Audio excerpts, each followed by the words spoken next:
Hello and welcome to Saturday Night Gaming with Mark W. and Rob Bob on the channel. Mark W. and Rob Bob present. There is a glaring flaw in the title of the stream. It is Sunday night, not Saturday night. Schedules have been crazy, whatever. We decided to do like a makeup stream on Sunday. And yeah, thank you for joining. And as you can see tonight, we're going to play Talisman Digital Edition. This is probably not going to be as long as our usual streams, as it is a school night. So maybe we'll play about 90 minutes or so, but we'll play it by ear to some degree.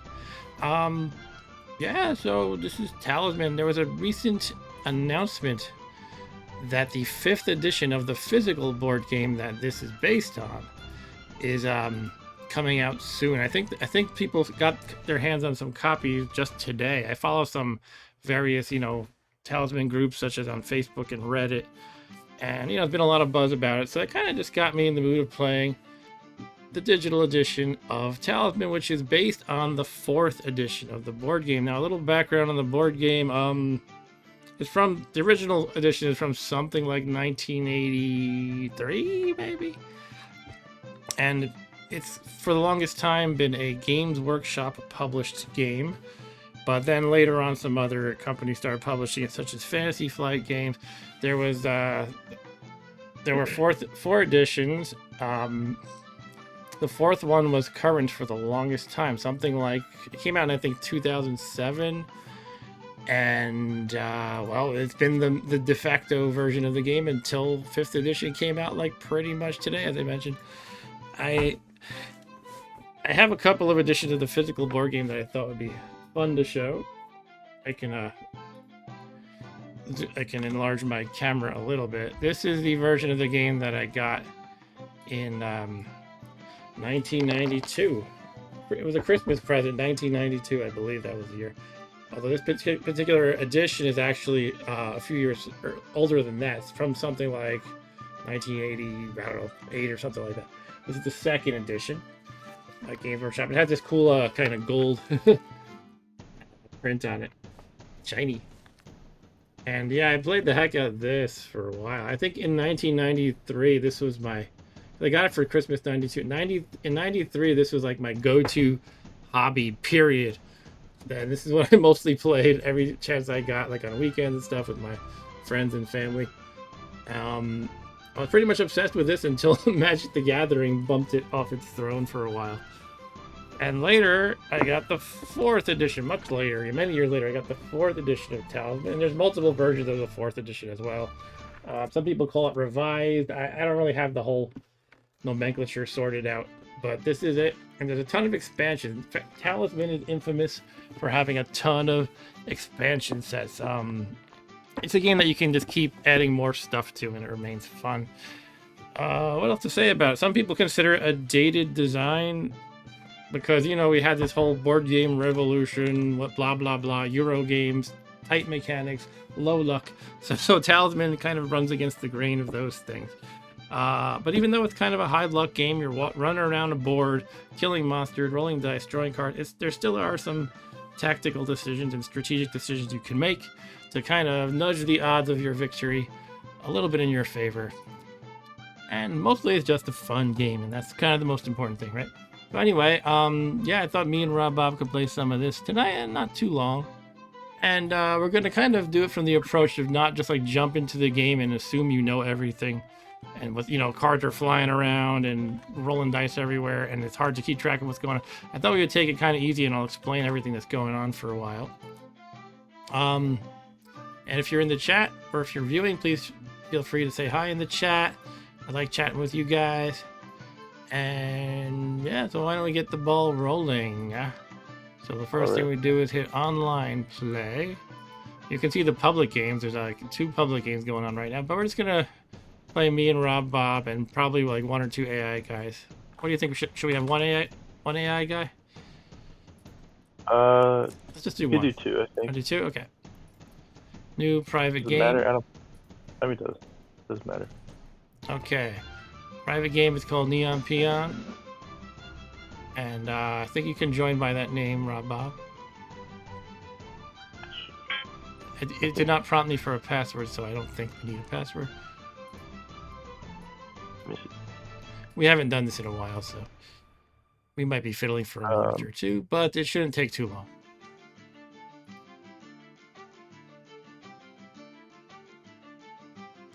Do you see a way to enter a room name? Type in Neon Peon maybe. No, that didn't work. Okay. Oh, I think I have to hit invite friends. Let me try that. Here you are. That was probably my fault. Yeah, I did it. There you are. What's this -1?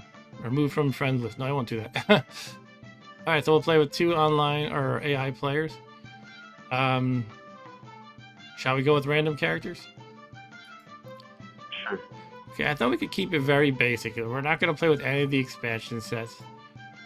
We're not playing with the Dragon expansion that I had enabled. I think we had the Dungeon enabled too last time we played, but that might have been unchecked. Let me see. Where's Dungeon? Dungeon is unchecked. Alright, let's just do it. Well, let's pick some rules. Talisman is a game that's full of possibilities for house ruling. And there's one that I've been enjoying playing lately that if you don't know the game, it's kind of might be hard to follow the explanation, but basically you had to in the original rules you have to kill 7 points of strength or craft in the monsters you defeat to upgrade that particular attribute, strength or craft respectively, by 1 point. So we're going to start with it only costs 4 to upgrade, so it'll go faster, but at the same time every time you do an upgrade it costs 1 more the next time. So that's kind of like it'll get things, you get the ball rolling faster early, but it'll kind of slow down anybody who manages to luck into a steamroll scenario. So in other words, somebody really starts to take off super fast, it'll be a little bit of a balancing mechanism. So it's kind of a cool idea, I think, that it gives you that. Anyway, now that we have that set, maybe we should just begin. Did I quit the game? Oops. I think I quit the game by accident. Okay, let me try it again. Sorry. I hit the X in the optional rules screen. That seems to have messed it up. Okay, so you're still in the game. Yep. We've got those optional rules still selected. All right, yeah, I just had to hit the tab here. That was my bad. All right, let's begin. Ready. Gotta hit ready. Okay. And then I press start game because I think I'm the host. Oh, you're the host now. Okay. All right, so. Okay, so okay, the computer won't let me kind of do the slow and steady I asked for, but oh, yeah, I wanted these AI and UI speed to be lower. Okay, they're too fast, and it won't let me change them now because we're in the middle of the game. Are you able to change them? If you go into settings, there should be AI speed and UI speed. No. Okay, I'm gonna quit the game. Alright. Start again. I'm gonna make Neon Peon 2, no spaces. Yeah, I found it, but I can't change it. That's weird. Before the game, I still can't change it. I started a new game, and I'm like, you know, I'm the host or whatever it is. Okay, I guess you can't do that in an online game. That's really stupid. Alright, I guess we just have to play it at default speed. I'm trying to make this damn bar go away, but it won't catch. There we go. Alright. Yeah, why can't we change that? It's really obnoxious. Okay. Alright, I'm fine. It is what it is, I guess. Alright, can you join, please? I think you have to invite me again. Oh, sorry.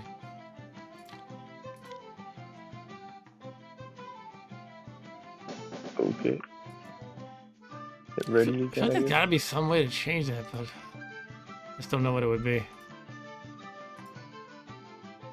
But hang on, before we start, now that I'm the host, it said I'm now the host, so maybe it just kicked in when you joined, and now I can change it. No, I just can't change it. Okay, so I'm gonna have to explain things very quickly, I suppose. All right, ready? Yep. Okay, we can actually hit kind of pause it. Now maybe let's play in single player. All right, so we have 4 characters that you can see on the left. I am Neon Peon. I am the Minstrel. Rob Bob is the ghoul. And the two AI opponents are the warrior and the troll. So you can see on the board, everybody starts in a different space. The troll is over here. The ghoul is over here in the graveyard. Each starting space depends on the character card. Each character card lists a different starting space. In the case of the minstrel and the warrior, they both seem to start at the tavern, which is this corner here. So the goal in this game is to get to this central space on the entire board called the Crown of Command. And the way you do so is you have to make your way through these three regions. We have here the outer region, and there is a river separating the outer region from the middle region, which is this next red beautiful rectangle I'm drawing. And lastly, there is the inner region. And the innermost part of the inner region is the Crown of Command. When you get to the Crown of Command, you sit there, and every turn you roll a die. If you roll a 4, 5, or 6, every other player loses a life. When you're the only player left standing, you win the game. But how do you get to the Crown of Command? Well, there's a couple of key steps. One thing is to get to the middle region, you have to cross the river first. There's a couple of ways to cross the river. One is here at the tavern, you can roll a die on this space, and the outcomes are listed at the bottom here. One of the outcomes, and this is kind of relatively uncommon, so it's not usually the best way to go for it, but if you roll a 6, a boatman offers to ferry you across to the temple as your next move, which means you go from here to here on your next move instead of your usual rolling your die to move. So that's one way to get across the river. Another way is to find and build a raft. If you get the axe, you can get a weapon that is an axe, which is a great weapon because it looks like this. That's my beautiful axe. Looks a little better than that. And with the axe, you can find any of these woods or forest spaces and spend a turn, I think it's a turn, making a raft. And if you do so, you then receive the object called a raft, and you can, as your next move, cross over the river. And the third and last way, besides funky card effects, which can do pretty much anything in this game, the third standard way, I guess you could say, is to fight this guy called the Sentinel. He is a fixture on the map. And how it works is you can move past him. Like, say I'm here where Rob Bob the Ghoul is, and I roll a 3. I can attempt to go past the Sentinel. And if I try that, I have to fight a guy with Strength 9, who is a Sentinel. The way combat works is you take your appropriate attribute, either Strength or Craft, and you roll a die, adding the appropriate attribute, Strength or Craft. I'm kind of glossing over detail, that's the general idea though. So in the case of this Sentinel, he would add 9 to his 1d6 die roll, meaning his total combat value can range from 1 to 15. Therefore, if you want to try to fight the Sentinel, you need to be prepared to beat somebody who can roll at least a 10. So in other words, that's pretty hard. If you look at our starting character cards, you can see my guy starts with Strength 2. The Minstrel is not going to beat the Strength 9 Sentinel anytime soon. But I also have a craft stat that is used for what they call psychic combat. The Strength is used for what they call battle, and the distinction is kind of important. So craft is supposed to generally represent things like intelligence and, well, craftiness, stealth and things like that, all wrapped into one, while strength represents, you know, strength and fighting ability and perhaps dexterity and stuff like that too. And this damn bar keeps popping up because that's Mac OS for you. Yeah, so that's my guy. I have 2 and 4 for strength and craft. Well, Rob Bob's guy has 2 and 4 as well, you can see down here. And we'll go over some of the other stuff too. The warrior is kind of the inverse of us. He's better at strength than craft. He's 4 and 2 respectively. And the troll is a very exceptional character who's really good at strength, or has really high strength and very poor craft. He's 6 and 1. But he's good at bashing heads early on. You know, you can always upgrade your characters to ridiculous levels in this game, but that troll at the beginning, he can bash everyone's head in as much as he wants, pretty much. What else is there to explain? I didn't explain how you get from the middle to the inner region. Well, there's this door right here called the Portal of Power. And essentially the important thing in this game is you need to have enough strength or craft to make it to the end game, which is the Crown of Command. So to get through this portal of power, you have to choose either strength or craft. So you can ramp up one or the other, or both. You choose one of them. For example, let's say I choose, if I tried to do this now, it would be a bad idea, but I could try it. I could try to get in with my craft of 4. Now what happens is if I roll a 4 or less on 2 dice, I would break through the door or get in through the door. And if I fail, I don't go through. And as a penalty, I would lose 1 craft as well, with the caveat that you can never go beyond your starting level or lower than your starting level. So in that case, in the example I just gave, I would not lose craft because I'm only at my base value of 4. But if I had 6 craft and I failed that roll, I would have got knocked down to 5 craft, which is actually quite devastating because it's kind of the key thing in this game is to upgrade your strength and or craft, and losing 1 can really hurt. So if you do get in through that door, you have 2 paths to take that I like to call the strength path or the craft path. And once again, it's like you choose which one you like according to your strength or craft, more or less. So this way is the strength, what I call the strength path. And over here, you have the craft path. And you can see they both lead to the same place. But why I call them strength or craft path is you have to make a roll similar to that portal of power roll in the mines or the mines or the crypt, respectively. For the crypt, you roll for your strength. You have to roll 3 dice equal to or less than your strength, essentially. And for each point you miss it by, you get bumped back to a certain location. If you fail by 1, you only go to the portal, the plane of peril, which is right here, which isn't so bad. But sometimes you might go far back. For example, if you fail by 6 or more, you go all the way back to the outer region city. And similarly, we have over here on the craft path, you make a 3 dice roll using your crafts, and the same kind of thing, basically. And every single space on this game has some text about what you do on that space, but most of them just say you need to draw 1 card. By the way, when you are in the inner region, you're moving 1 space at a time. In every other region, you're rolling a die, and you can move that many spaces in either direction. In the inner region, you're just going forward or backward. You can choose to retreat. This space here is called the Valley of Fire, and its special thing is you need an object called a talisman, which is what the game is named after, to even enter that space. That's all the talisman does. It's required to be able to win the game, and it seems like this magical, awesome, coveted thing. In practice, you tend to kind of just run into them. You know, one of them tends to fall into your hands by chance, generally. But if it doesn't, you can go here to the Warlock's Cave, which is a special space in the middle region. And on the Warlock's Cave, you can roll a die, and it'll be a...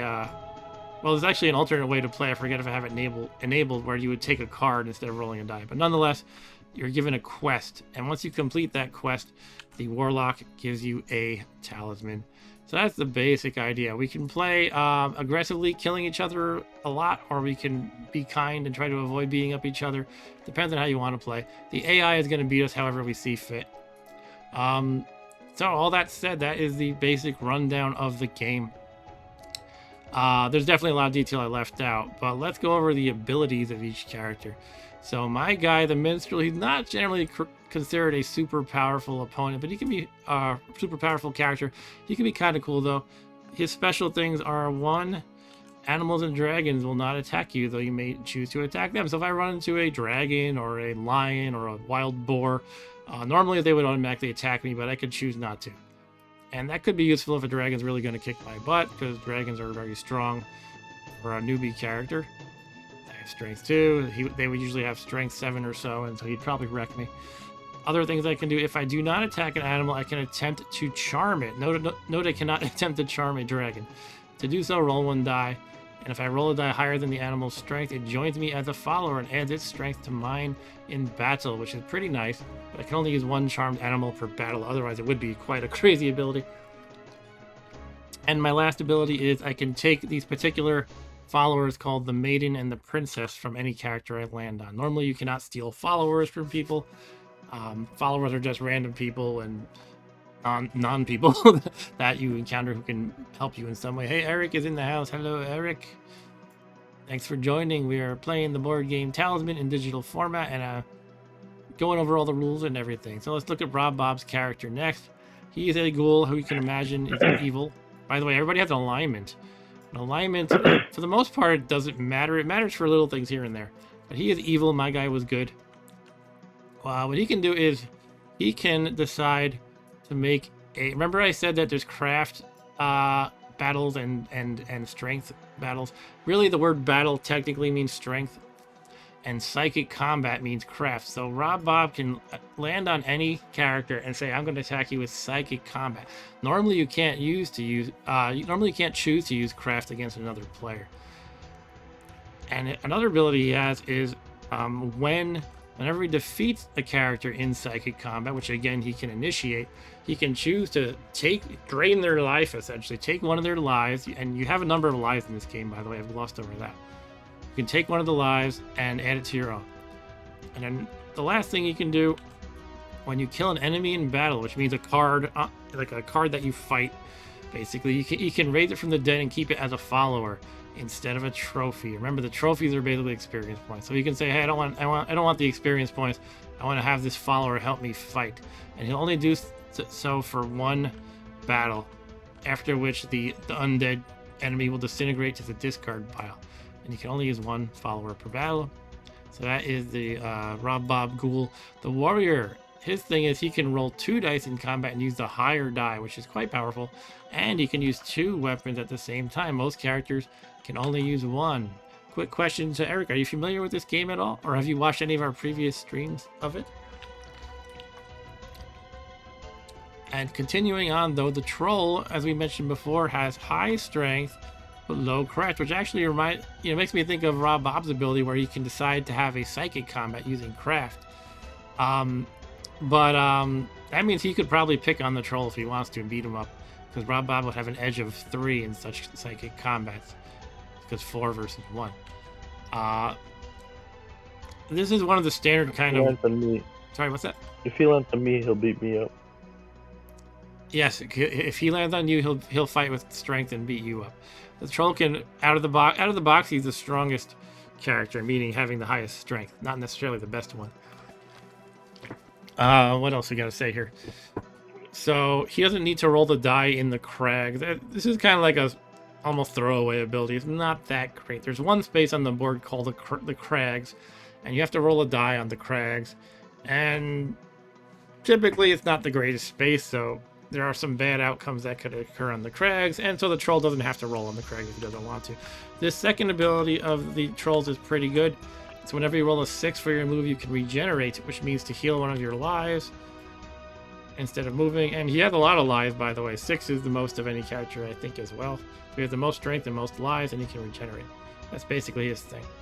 Alright, so pretty much given the whole rundown on the game, though I think Eric probably missed a lot of the rules, but let's just jump into it. I just thought it would be good to kind of just explain everything that goes on with this game, because if you don't know what's happening, it's just going to be this flurry of die rolling and cards being thrown around and stuff like that.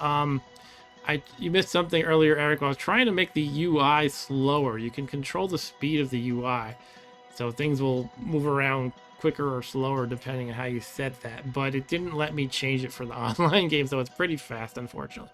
But we'll try to do what we can. And by the way, Eric said I don't think I've seen any past streams of this. The first I've heard of it. All right, cool. So basically I was inspired by there's a new edition of the game, the board game that this is based on, coming out, and it's been a kind of a favorite of mine for many years. I was showing earlier this version I have from 1992. Well, this is the when I got it, but the game was made in the 80s. And then I also have the more recent 4th edition here, and that has been the current edition until I believe today. I think people were just getting their hands on their copies of the 5th edition, the new one, today. I don't think I want to buy the game again unless I'm really convinced it revises a lot of cool stuff, I suppose. Anyway, why don't we jump into the game finally? It's the music. Right. What's that? I just said all right. All right. I don't think the music is very audible, so I'm beefing that up a little bit. All right. And Eric says, looks like this game is even on Nintendo Switch. Yeah, it's practically on everything. So the basic core mechanics of the turn, which I haven't really explained right yet, is you roll a die to move. And this is kind of one of the things that makes people who are modern board gamers who like really tight tactical and strategic games, they don't like about this is you rolling a die to move. It reminds them of Monopoly, and it is kind of like Monopoly, with a big exception is that you can choose which direction you go. So if I roll this die and it's a 3, my character is here on the tavern. What I can do is either go 1, 2, 3 to this space here, or I can go 1, 2, 3 to the space over here. That's the basic core mechanic. And then typically what you do is you check the space, and many of them just say to draw a card. So I'm going to draw a card from what's called the adventure deck. It could give me an item, it could be an enemy to fight, it could be all sorts of things. The game is pretty much about drawing lots of cards and fighting things and managing the chaos that unfolds. And yeah, why don't we just get into it now? I'm rolling my die. 6. So a 6 lets me go to any corner. You may notice that every side of the board is 6 spaces. Well, 1, 2, 3, 4, 5, 6. It's 7. But if you roll a 6, it'll take you from one corner to the other. So essentially, I can choose between the village. And by the way, every corner space tends to have some good stuff, some interesting stuff. So the village has a few options. You can go to the blacksmith and buy stuff. However, I don't have any money. I have 1 gold. That's the little goldish colored number 1 here. I can go to the healer, which will heal lost lives. I don't have any lost lives. Or I can go to the mystic. The mystic has some outcomes that could matter or not. Gaining a craft would be very good. One of my favorite early plays, though, is to actually go to this other corner space, the city. At the city, you can visit the doctor and heal up. You can go to the alchemist and turn your objects to gold. Or you can go to the enchantress, who is my favorite for the beginning, because you can try to beef up your strength or your craft if you get lucky. And it also can be pretty risky, generally speaking, because there are also these 2 outcomes to lose a strength or craft. However, at the beginning of the game, you cannot go beyond your initial value. You can't go lower than your initial value, so it's very low risk. Pretty much the only risk is if you turn into a toad by rolling the 1. Toad is a devastating thing, although not really so bad early on in the game. You turn into a toad, you have strength, craft, and you have strength 1 and craft 1. You can only move 1 space for 3 turns, and you drop all your stuff. It's not so bad at the beginning of the game because you have no stuff. But oftentimes, if someone turns into a toad, like in the middle of the game or later in the game, they lose a pile of stuff, and someone else can try to land on their space and take all that good stuff. So essentially, I'm going to go to the enchantress. And if I roll a 1, I might spend a fate point, which is, again, something I've glossed over, or haven't even talked about. Fate is dice rerolls that you have. If I don't like a die roll, I can spend one of my fate points, and I have 5. So, essentially, if I go to the enchantress, I pretty much have nothing to lose. If I roll a 1, I can spend a fate's roll again, and then therefore it would only be a 1 in 36 chance of actually turning into a toad. Anyway, without babbling any further, let's go for that. Go into the city. And we go to the enchantress. Now, you may notice it didn't give me a choice. It says you're doing the enchantress, essentially. That's because if you are ever given a choice at one of these locations, like the city, you're only allowed to choose the ones that are applicable. You can only choose the options that are applicable. Because I am not hurt, I haven't lost any lives, I cannot go to the doctor. And because I have no objects to discard, I cannot go to the alchemist. Therefore, I have to go to the enchantress, whether I like it or not. So let's roll our die. And I got 5, which is gain of strength. This is exactly what I wanted the outcome to be. Either that or a craft would have been good with me. So I accept that outcome. And now you can see over here, I have 3 strength. The red number is 3 instead of my starting strength of 2. And that is my turn. Normally, if I wasn't explaining the game and explaining how everything works, that turn I just did would have lasted like 10 seconds. And we would have been like a half hour later into the game by now. All right, Rob Bob is going. So roll your die, Rob Bob. So he's this ghoul at the graveyard, and he can go 3. You notice that it's highlighting the spaces he can go to. He can go to here or here. And also, there's another option here. This one is lighting up, because if he wanted to, and I was too weak to do this, but if he wanted to, he could try to go 1, 2, 3, and fight his way past the sentinel right here, who has strength 9, to make it to the middle region. But he is not strong enough to fight that sentinel. So he's going to I'm going to go to the field. He's going to go to the fields, which is this one. Okay. I He's get to drawing draw an a card. adventure card. which is a sorcerer who will sell spells for 1 gold at this space for the rest of the game. Okay, so the sorcerer is going to sit there on the space, and anybody who can learn spells, we can buy one at a time. I can learn a spell. Yeah, and the spells, there's a limit to the number of spells you can get, and it depends on your craft. I forget the exact numbers offhand, but it's something like if you have 3 craft, you can buy 1, or you can hold 1 spell. If you have 4, you can hold 2, and I don't know, 6 is 3 or something like that. I wish it would be easier to remember that rule. Okay, so he's got a spell, and he's going to keep it secret. I can't see what it is. He's going to see my spells when I get them, though, because I'm going to announce them to the world. Just so I'm trying to play in a way that's explanatory. So you guys are watching my screen, not his. Therefore, I can't really hide my spells from him. And that's okay. We're just having a little fun. So look at that. The warrior landed on Rob Bob the Ghoul, and they're fighting. Warrior rolls 2 dice and keeps the better one because that's his ability. Therefore, his 6 is the one that's kept, and the 2 is thrown away. And Rob Bob rolled a mere 1. And what you do is you add the strength in. So 6 plus 4 is 10 strength for the warrior. Meanwhile, poor Rob Bob only added 2 from his strength, and his total is 3. The ghoul loses, and the warrior gets to decide what happens.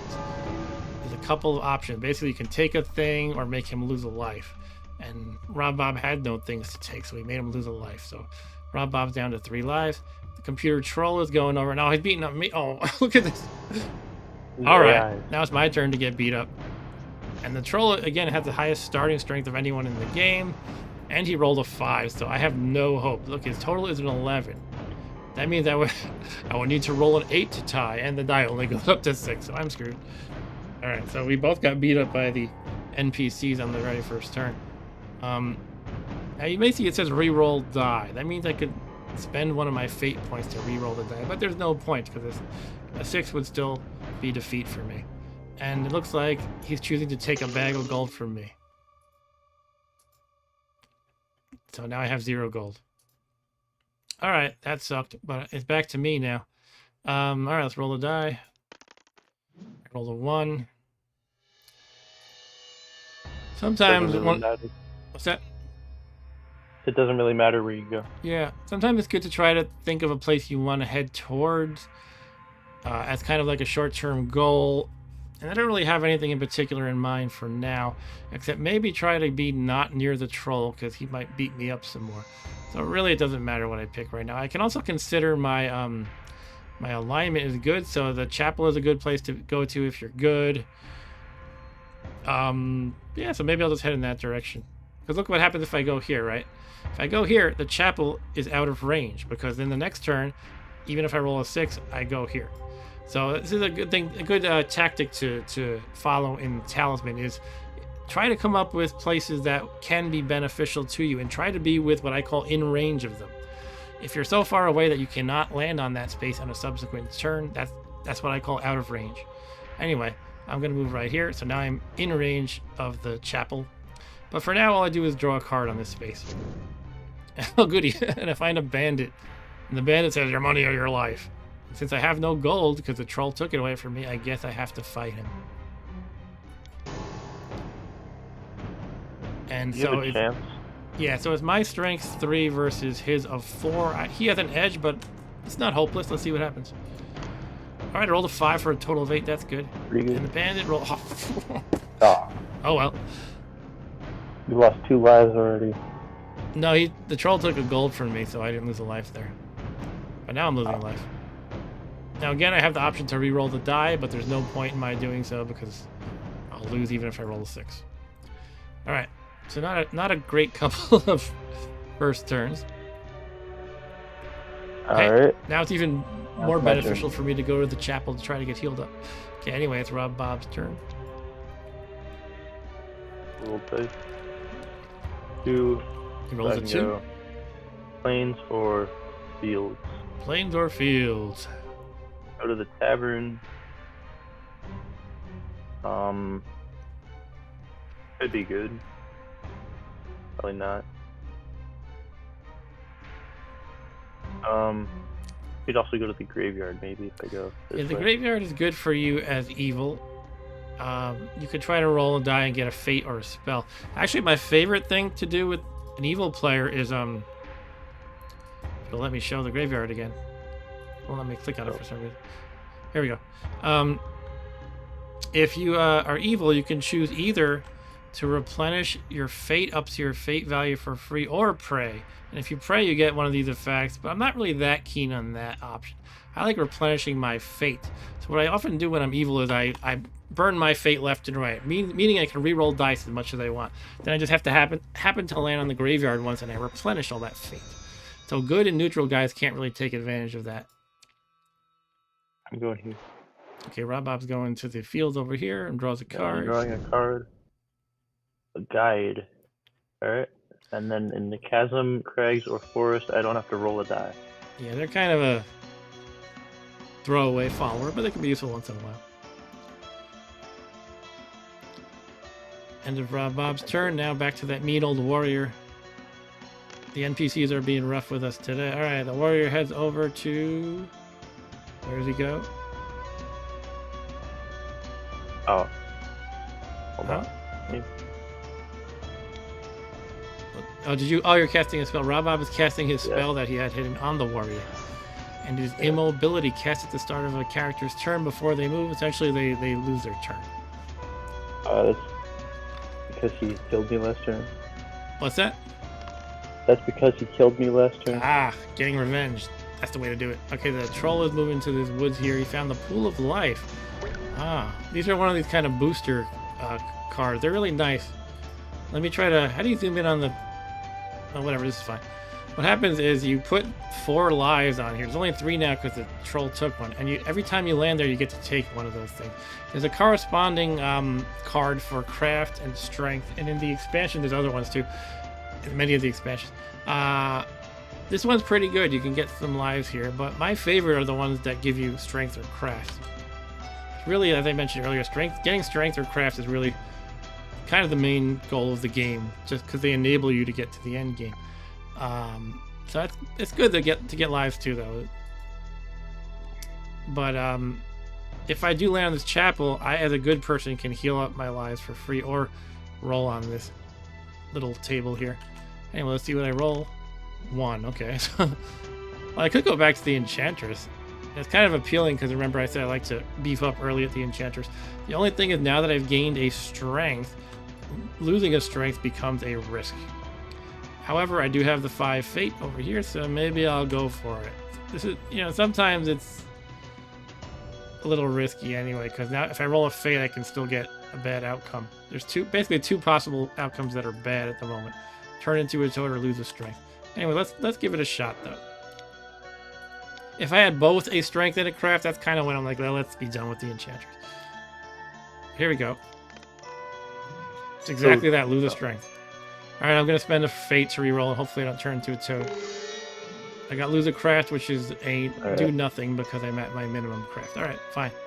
So I kind of wasted a fate, but c'est la vie. Rob Bob is going, he rolls a 5. I can go to the chapel, which is not a good idea because I'm evil. Right, he would immediately lose a life at the chapel as an evil person. Ruins. Ruins is special because it has 2 cards that you draw. It says down here. So, Mephistopheles. Okay, what he does is... evil, yeah, gain 1 craft. It just says if you're evil, gain 1 craft. And I'm evil. There you go. And if you're not evil, then you become evil. Yeah, he just turns you evil. Alright, and a hobgoblin. So, this number here defines the order you play out these cards if there's multiple on one space. So basically, Rob Bob will get his craft first from this card, and then he has to fight this hobgoblin. Hopefully I can beat him. Hopefully. I gain a craft. So Rob Bob gained his craft over here. 2. Okay, your total is 4 versus 1. his 4. It's a stalemate. Okay. You're gonna re-roll? I'm not gonna re-roll. No, he's leaving it at a standoff. Okay. That's it. Over to the warrior. He rolls a 5. Can go to the tavern here or this sentinel space. Goes to the sentinel and draws a bandit. By the way, going to the sentinel space doesn't mean he has to fight the sentinel. He rolled a 6 because the warrior keeps his larger die. And he destroyed the bandit. Good for him, I guess. He's gonna upgrade his strength. Yeah, he's trading his trophy. Can I like pause this at all? I guess I can't. Basically, because it was a strength 4 bandit that he killed, he could trade that in to upgrade his own strength by 1. We're playing with a rule.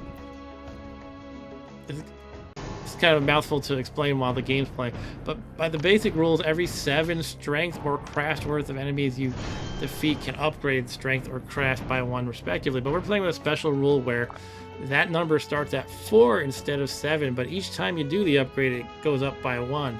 So it'll cost 5 the second time, 6 the third time.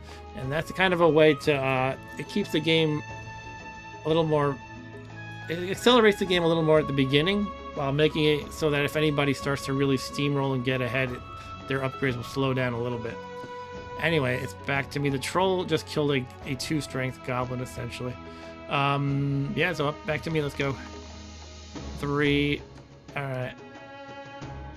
It's basically draw a card and be near the pool of life, or go here. I think I'm still going to go like more in this direction.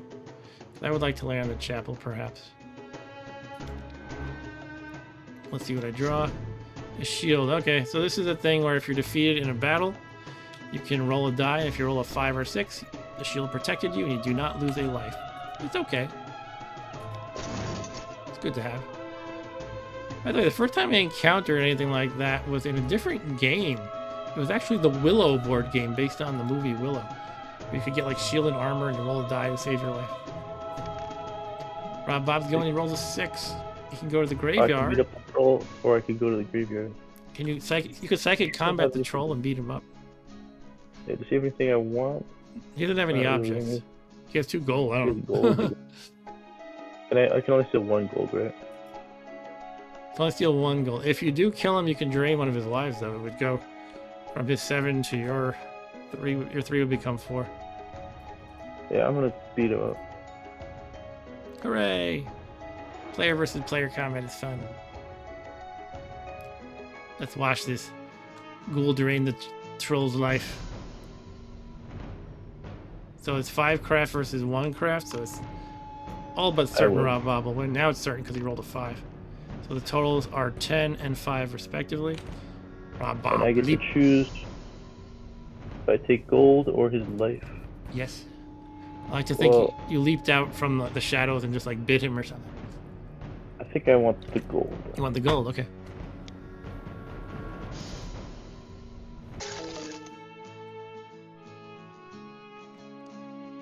All right. The warrior goes. Rolls a 2. He's headed to the chapel. Isn't he evil? Or is he not? Oh, he's neutral. I thought he was evil for some reason. The troll. The warrior. Troll goes to ruins and finds a hobgoblin and an alchemist. He has to fight the hobgoblin first. It looks like he's going to win this. 10 versus 7. So he smashes the hobgoblin's head in, takes the trophy, and he took the alchemist as a follower. Now again, I can't make the UI any slower than this. Normally you can change that, but apparently not in an online game. It's only fast. But what he got was a follower. This guy here, he keeps this card as a follower. He follows him around for the rest of the game, basically, unless something makes him lose it. And he can convert any number of objects into gold. So anytime if he doesn't want an object, he can just make it into gold. He gets rid of it, becomes a gold piece. All right, it's my turn again. Yeah, I wish I had some money.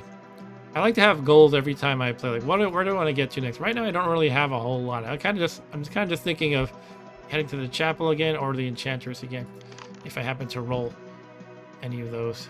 But for now, I can choose between here or here. I'll head over here to these woods. And again, most of these spaces are just draw a card. The woods is no exception. Oh, jeez. Okay. This is the most powerful craft guy in the deck, basically. He has craft 10, he's a demon. A demon has appeared from the underworld to cause chaos in this area. Will remain here until it's killed. Alright, so I have no prayer because I have a craft of 4. Yeah, you lose no matter what, I think. Yep. So I can actually, when Yeah, there's no auto hope, lose. it gives you an auto lose button, or if the inverse of that, if you had no chance of losing, it gives you an auto win button. I'm gonna roll the dice just for fun. So my total was an 8 versus his 14. 1. No. So I lose by 6. There goes another life of mine. Oof. Ooh.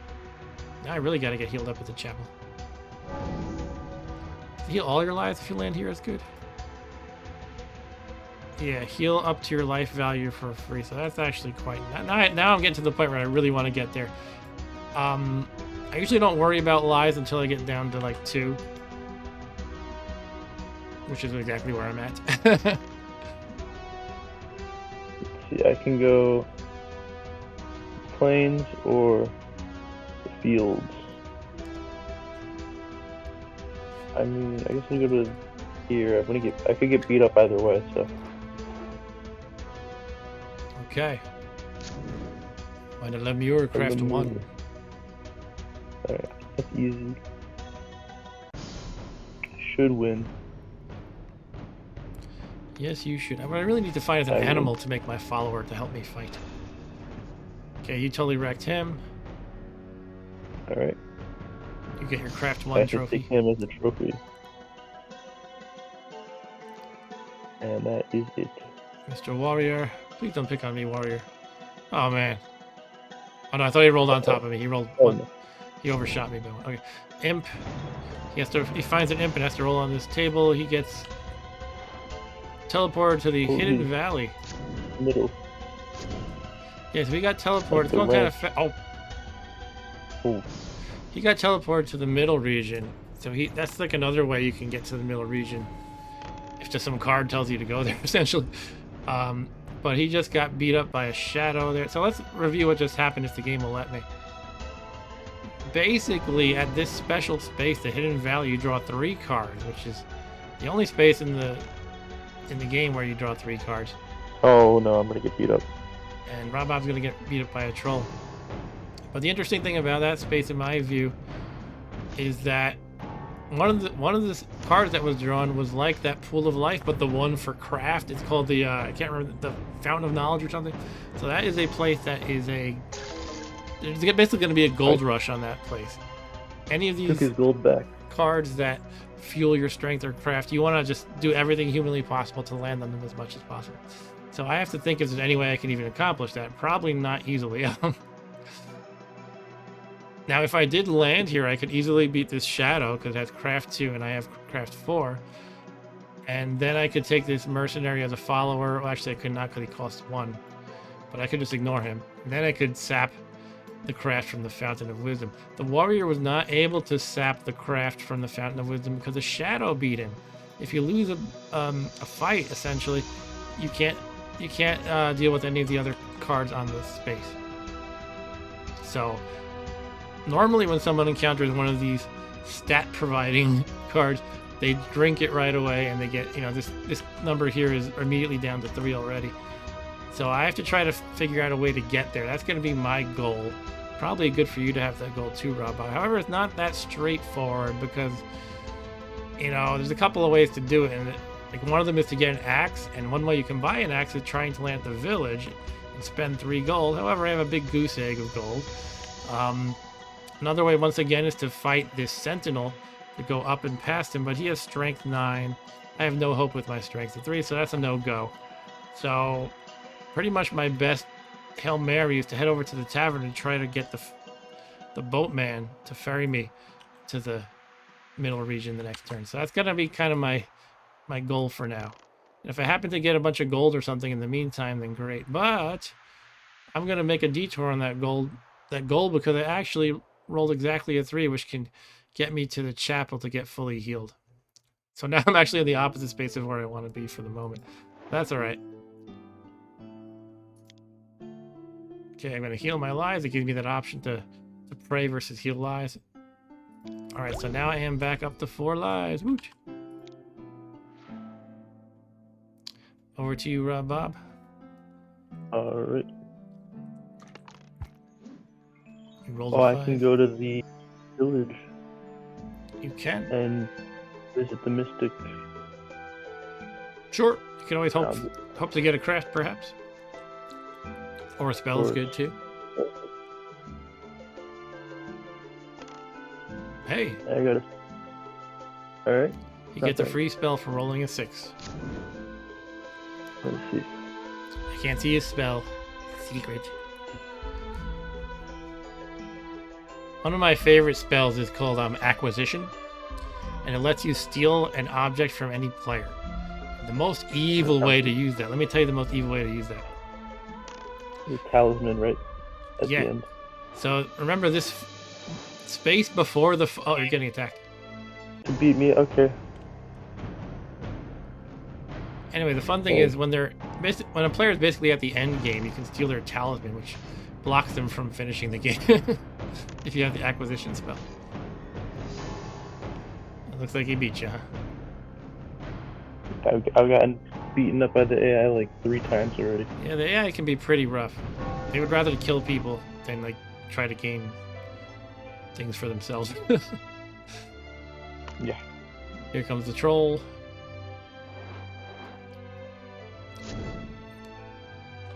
He fights an ogre, strength 5 versus his strength 7. Total 9 for the troll. Total 7 for the ogre. He beats him. He's going to level up his strength again. This troll's becoming scary already. I mean, I guess he starts scary to begin with, but... So now he's at strength 8. He was able to level up by spending the 5 strength points from the ogre he just defeated. And now his next upgrade to strength, due to the optional rule we chose, will be will cost 6. Anyway, I'm still maintaining my kind of mini goal of trying to get to the tavern here. I don't know. If I manage to luck into finding some gold, I could try to buy an axe here, but let's just see what happens. Sometimes you just gotta see what happens in good old Talisman. That's all you can do. But I'm gonna head over to the city again. Why not? And I'm gonna visit Miss Enchantress. Throw caution to the wind. Hopefully my fate will be a barrier against bad outcomes. Let's see what happens. 5 gain of strength. Yeah. So I've gained both of my strength points so far just from visiting the Enchantress. And now I have 4 strengths. Over to you, Rob Bob. 2. I can go to the graveyard and maybe get a spell or a fate. Or You can't get heal at the graveyard, or- right? no. Yeah, works with fate. Okay.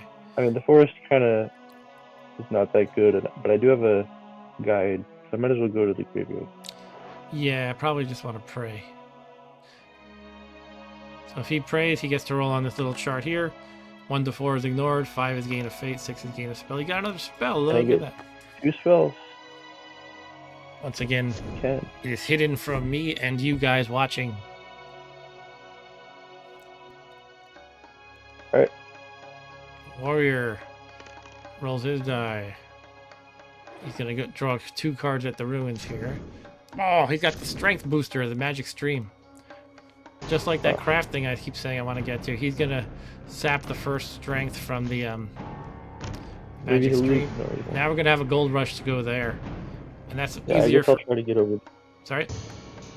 I'll try to get over there. Yeah, that's in the outer region where we're all able to reach right now, so it's definitely more feasible for us. And They're in the life one. yeah, the troll landed on the life one. Now he has 8 lives. It's ridiculous. Anyway, I'm gonna definitely try to get 8 to that. strength, 8 lives. What's that? 8 strength and 8 lives Yeah. for 1 Okay. craft. All right, I rolled a 3. Yeah, I'm heading over to the strength place, so I will land here. Draw a card. I get a bag of gold. Sure. So now I am what I consider to be in range. 1, 2, 3, 4, 5 spaces away of the magic stream. Rob Bob's looking at his spells. Oh, he's going to do something devious. Just looking at them. He's just looking. Okay. It's kind of funny that the game tells you anytime they look at their spells. It almost gives you that feeling like if you're really playing the game, you know, the spells are normally just sitting face down on the board most of the time. But then somebody will pick them up once in a while, like, I wonder if I should use one of them. And anyway, Rob Bob ran into a strength 7 dragon. Oh my goodness. Yeah, you're in trouble. Oh, look at this. Psionic Blast.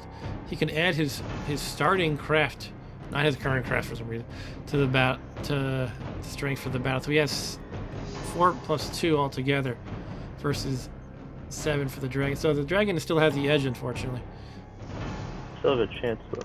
Yeah, you have a chance now. Yeah. Total Okay, 9 she's versus like 1. Oof. Okay. Waste. You could try using a fate. Doesn't matter. That'd be just to tie it though. I mean, But your lives are so low, maybe you want to I'll just go use for it. Yeah. nah. Alright. Failed by 1. Well, I have 1 life left. If this Uh-oh. warrior gets to me, then I'm dead. Yeah. So you need to find a good way to heal, and the graveyard can't really help you there, right? What's happened here? Oh, No, I'm not trying to cast this. I just was trying to look at it. I think you already cast it. Nice. Alright, I guess I cast it. Robob's targeting Oh. the warrior.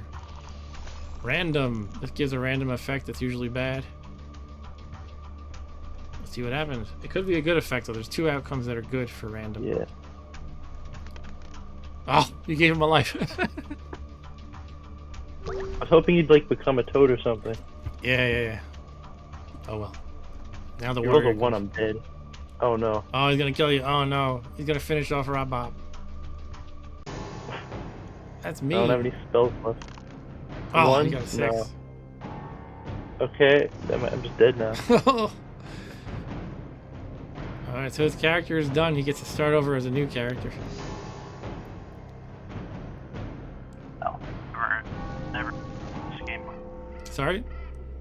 I don't think I've ever died in this game before. Oh wait, he might take my follow? No, he killed me.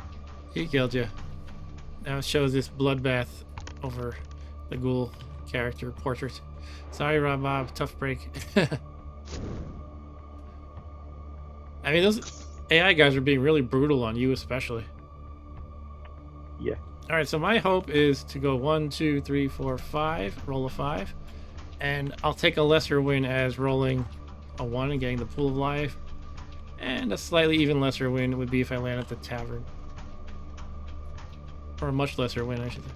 5. There I go. I'm drinking from the stream. Somehow I'm beefing up my strength and not my craft, even though I started as a low strength character. But yes, this is my 3rd beef up of strength. Actually, it's not in the bag yet though, because I have to draw another card.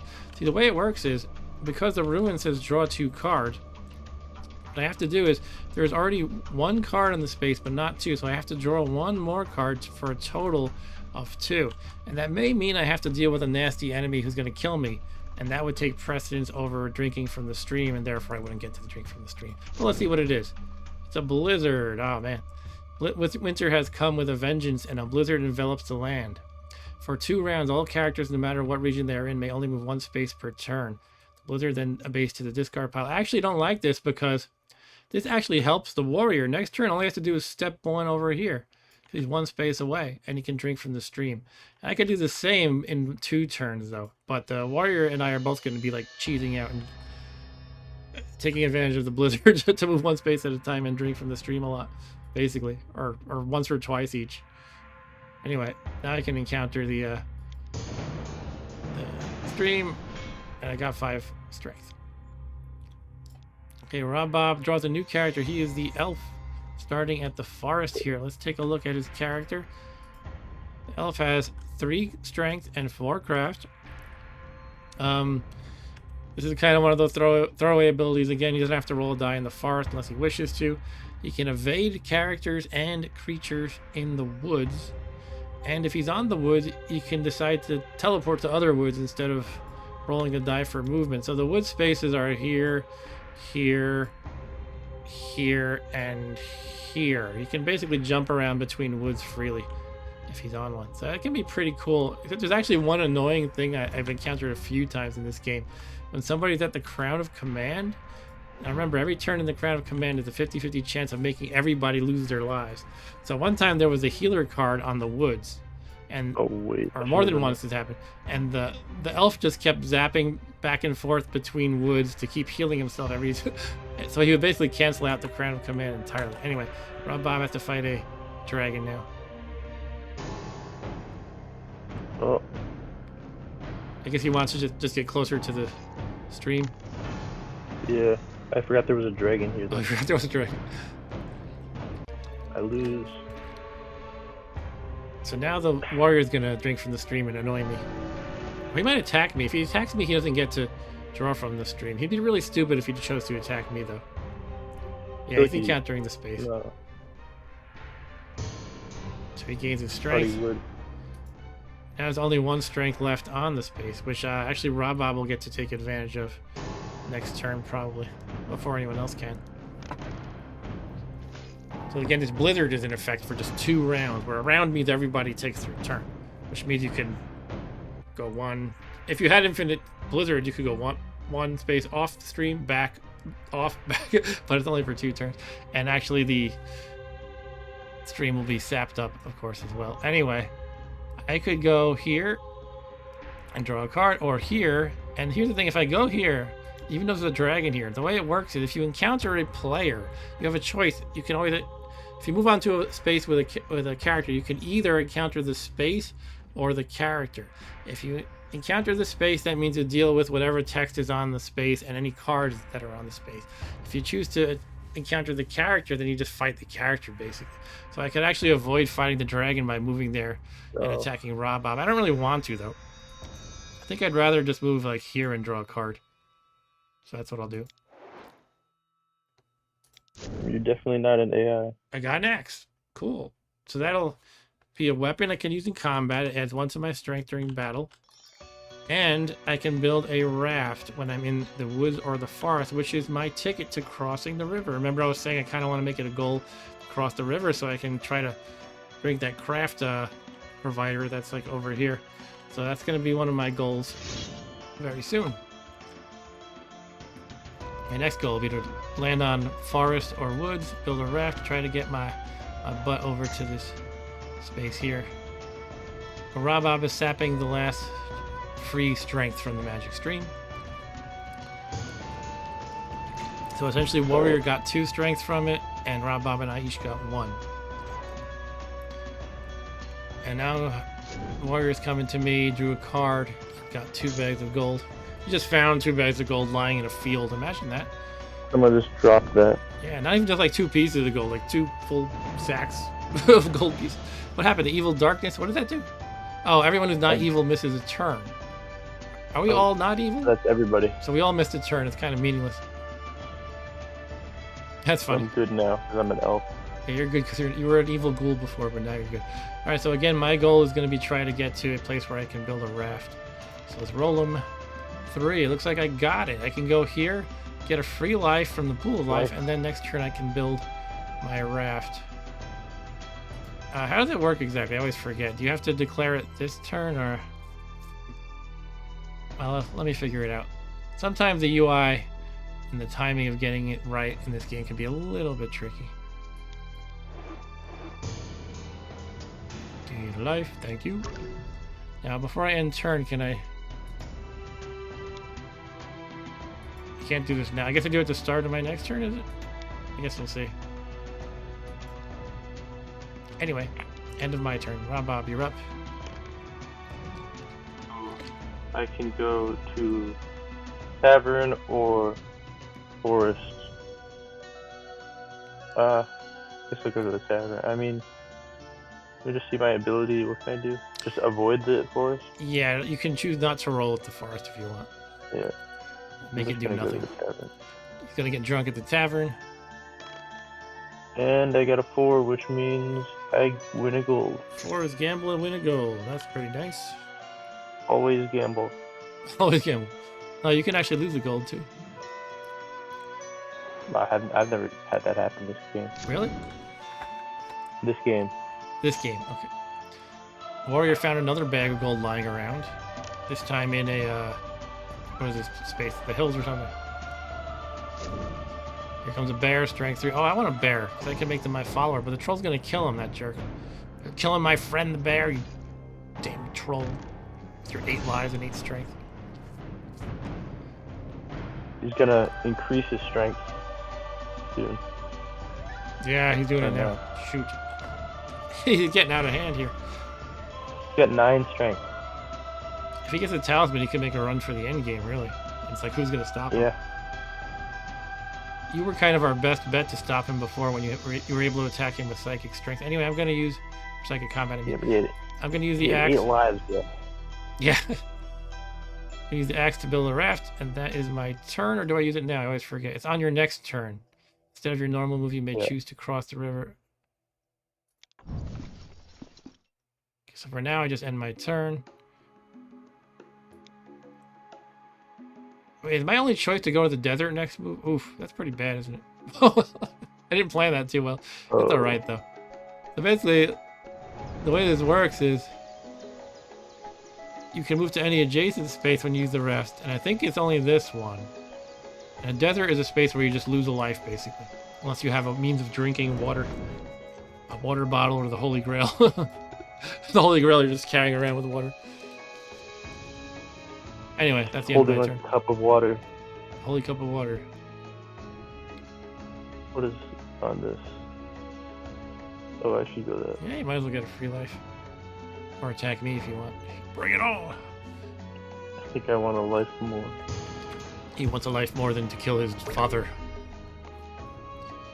I am your father, Rob Bob. Here comes Warrior. I don't trust Warrior. He got the Holy Grail. Speak of the somehow saying "Speak of the Devil" doesn't sound appropriate for a Holy Grail, but yeah, he got it. Of the Lord. Speak of the Lord. Now what this does is it gives him a craft point as well as not losing a life in the desert, and also no evil character can hold it. Warrior got beat up. Warrior's getting flattened by the troll. Haha. Actually, I don't know if I'm ha-haing because the troll is. I don't know. They're both pretty strong. He's gonna take the Holy Grail. Oh, the troll is. Holy Grail. The troll has a Holy Grail. Oh man. All right. So anyway, I'm using the raft. I'm gonna lose a life, I think, but that's just a penalty I'll have to accept. Look, I can choose this one. That's interesting. Oh. I think it's because like the line is slightly. If you had asked me to judge whether that line is like, if the line border, oh, it is here. It's right here. I see. It's right here. That makes sense then. I thought the boundary was where it's glowing, but it's actually right here, I think. And therefore, I can go to the whatever this place is called, the Oasis. Yeah, I'm going to the Oasis for sure. You draw 2 cards there, which is much better than instant death. Hobgoblin, and well, that's instant death as well. Great. Pestilence gets executed first because it's number 1. Pestilence has befouled this region. All characters in this region must lose 1 life. Then it's discarded, and then I have to fight a hobgoblin. Okay. I'm the only one in the region because I'm everybody else is in the outer region. But otherwise, it would have affected other people. I'm using my axe as my weapon, so that's going to add 1 to my strength. My natural strength is 5, and therefore I have 6. I'm going to use my shield in case I lose. The odds are definitely in my favor here. But I rolled a 2, which isn't fantastic. Alright, I still beat him.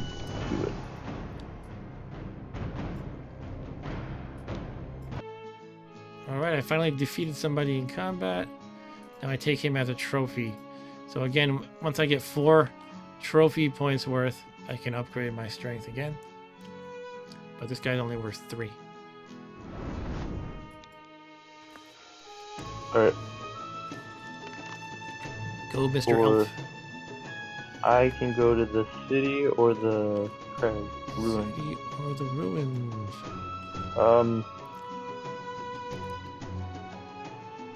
I guess I'll go to the city. Actually, I might get attacked by them. Oh, you want to be out of range of the of these 2 guys. I don't blame you in a sense. And I get 2 bags of gold. And a wolf. And a wolf.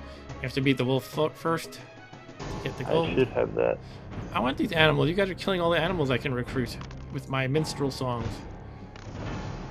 Somebody killed a bear. You're killing a wolf. Lions and tigers and bears. I think there's a lion. I don't think there's a tiger in the deck, though. Warrior goes. One of them's gonna roll a 2 and go here. I would have been. He finds a sword on the Oh, ground. he's got a sword. He's gonna go past the sentinel soon. Yeah. Probably. The troll might be Maybe doing they'll it now. fight. Oh, they're fighting. Uh-oh. Warrior chooses his sword as his weapon, and they clash. Warrior might win. He Oh, might. he's It's 9 tied. versus 8, and the warrior gets to roll 2 dice, but he rolls snake eyes. He rolled 2-1. Wow. Very bad luck for the warrior. And the sword. Okay. He took the sword? I think so. Yeah, the troll took the sword. He got a sword and a holy grail. He looks like... This looks like the equipment of some kind of a valiant knight, more than an ugly troll, but that's Talisman for you. Okay, now here's the thing. This is a bad place to be in a sense, because if I roll a 1, I get to choose desert and lose a life, or desert and lose a life. So you don't want to roll a 1 when you're on this space. I rolled a 2, I'll take that. So I actually have 2 good options. I can go here in the Warlock's Cave and get a quest to get a Talisman, or the Temple. I like the Temple because it does have good or bad outcomes, but you can always spend 1 fate to reroll 1 of the 2 dice that you have to roll here. And many of the good outcomes, like basically there's more good outcomes than bad. Like 6 or higher is good, 5 or less is bad. So I do like rolling at the Temple, especially when I have fate to burn. So I am going to do that. Here we go. And I roll a 5, which would be bad, but I'm gonna re-roll the 2. Okay, that became... It was originally enslaved, which means I'm stuck there, unless I win a coin flip each turn, essentially. But I transformed that by re-rolling 1 die into a gain 1 strength. So once again, my low strength, high craft minstrel advances his strength. He's now a high strength minstrel. 3. Rob You Bob get a goes spell 3. or the planes. I'll get a spell. He's going to the sorcerer, who sells you spells for 1 each. No. He has 4 gold to burn, so you could actually buy. Can you buy more than 1 at a time? I forget. I don't know. What was it? Did it give you an option? I guess not. No, it only let me buy 1. Okay. I think. Warrior rolls a 1. Is he going up? Nope. No. Draws a shrine. That's a pretty good card. Just gives you stuff or ignores you. He got a fate just now. And he gets out of 5. Okay. Troll rolls 2. Oh, he's going up. He's trying to fight the Sentinel. He's got a sword in hand. His total strength for the combat is 10 He could versus lose.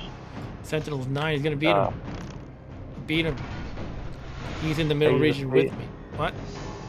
Can I use a fate? Can you use a fate? Oh no, he's getting the Fountain of Wisdom. If he can beat this Can Shadow make of him lose. Craft 2, which is 50-50 basically. Oh, he rolled a 5, which is good. Oh, he could roll a 6. Oh, stalemate. No. Tie. So does that mean he gets it or not? That means he cannot get the other cards, and therefore cannot Alright. snap the craft from the Fountain of Wisdom. Alright, it's up to me now. 1, 2, 3, 4, 5, 6. Give me a 6, baby. It's not a 6. Darn, you die. Alright, I'll get a little closer. Hopefully they don't get pounded by the troll too much. This space is the castle. You can spend 1 gold each to heal lives at the Royal Doctor at the castle. But if you have the prince or princess as a follower, you can heal up to 2 lives for free. So basically it's a no-op. It does nothing. That's my turn. Alright, and I go 1 to the forest or the village. So I'm gonna go to the village. You go into the village, people. Blacksmith or mystic. Mystic. You can buy some Maybe good I stuff can at get- the blacksmith. You have 3 gold, by the way. Could get an axe, I guess. Axes are good. Uh, It's up to you, though.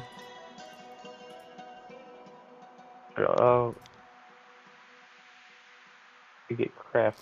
Yeah, I'll get an axe. And my axe. Why are blacksmiths in fantasy stories and movies and everything? They're always all. I mean, I get there would be a buff guy, but they're always bald. They're always bald and have a beard. They always look. Every Well, if they have blacksmith hair, looks. you catch on fire. Oh yeah, maybe their hair. They burn all their hair. Yeah. or they want to prevent their hair burning. Warrior finds an angel. If you are good, he gives you a life. If you're evil, he makes you lose a life. But he is neutral, so nothing happened, I think. He went to the outside to kill me. Oh my goodness. The troll left the middle region, he went down the sentinel stairs over to Rob Bob to beat him up. He's gonna take my axe now. Oh, that jerk. The troll's being a real jerk this game. I really wish we had your ghoul in play still. I like guaranteed lose. Man, you lost by 2 even though you rolled a 6. And we need a way to engage him in psychic combat. My axe. Oh, that hurts. Sorry about that. I like talked you into buying an axe and then the troll took it. I mean, he is a troll, I guess. Troll face. Now, sometimes when I'm trying to land on one of these stat providers, I value them so highly that sometimes I spend fate to reroll my die move just to get it. But right now, I'm not inclined to do so because I don't feel like there's a huge amount of competition of other players vying to land on it at the same time. In other words, more or less just me. I mean, the troll was up there, but just died to bow out of that race. I guess. And this place is the ruins. It is essentially a basic draw card place with the caveat that anything you fight, any creatures you fight, add 2 to their attack rolls. So it's a little more dangerous. But it is not something you fight. It is the Enchanter. An Enchanter seeks an able adventurer. So the first character landing here with a craft 4 or more, he will grant one of the following. And then vanish. Spell, gold, strength, craft, life, or fate, or teleport to any space in the region. Okay. My choice is... choose? Sorry? You get to choose? Yeah, I'm debating in my head strength or craft. Part of me is going, I've got high strength, I should just keep at it. I think that's the way to do it. Because essentially by the end of the game, you need to take the strength path or the craft path that I outlined earlier. And I feel like I should just keep going with strength, especially since I have opportunities to gain craft here. So maybe, well, you could make the opposite argument. If I sap all the craft from that space, I would I would shift my focus back over the craft. Nonetheless, that's not guaranteed. Far from it. So I'm going to go with strength. And also this will help me survive this evil troll a little better. If he chooses to attack me. I think I'm going to go... Because I got to go to school tomorrow. You're going to go... Okay. Rob Bob is going to drop out. Do you want to...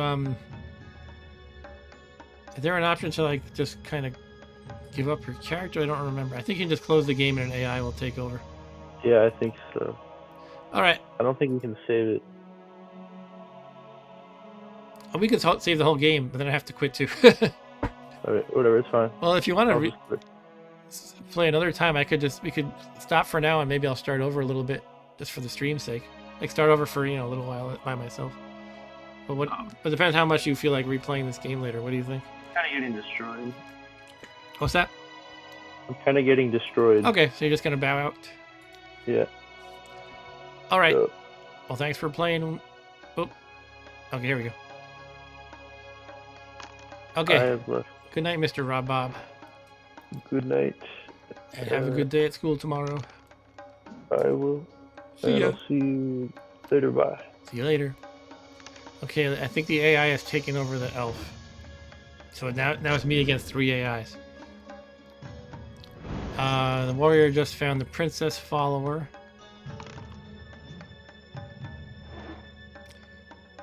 Troll's gonna fight a dragon and level up his strength if he beats it, which he probably can.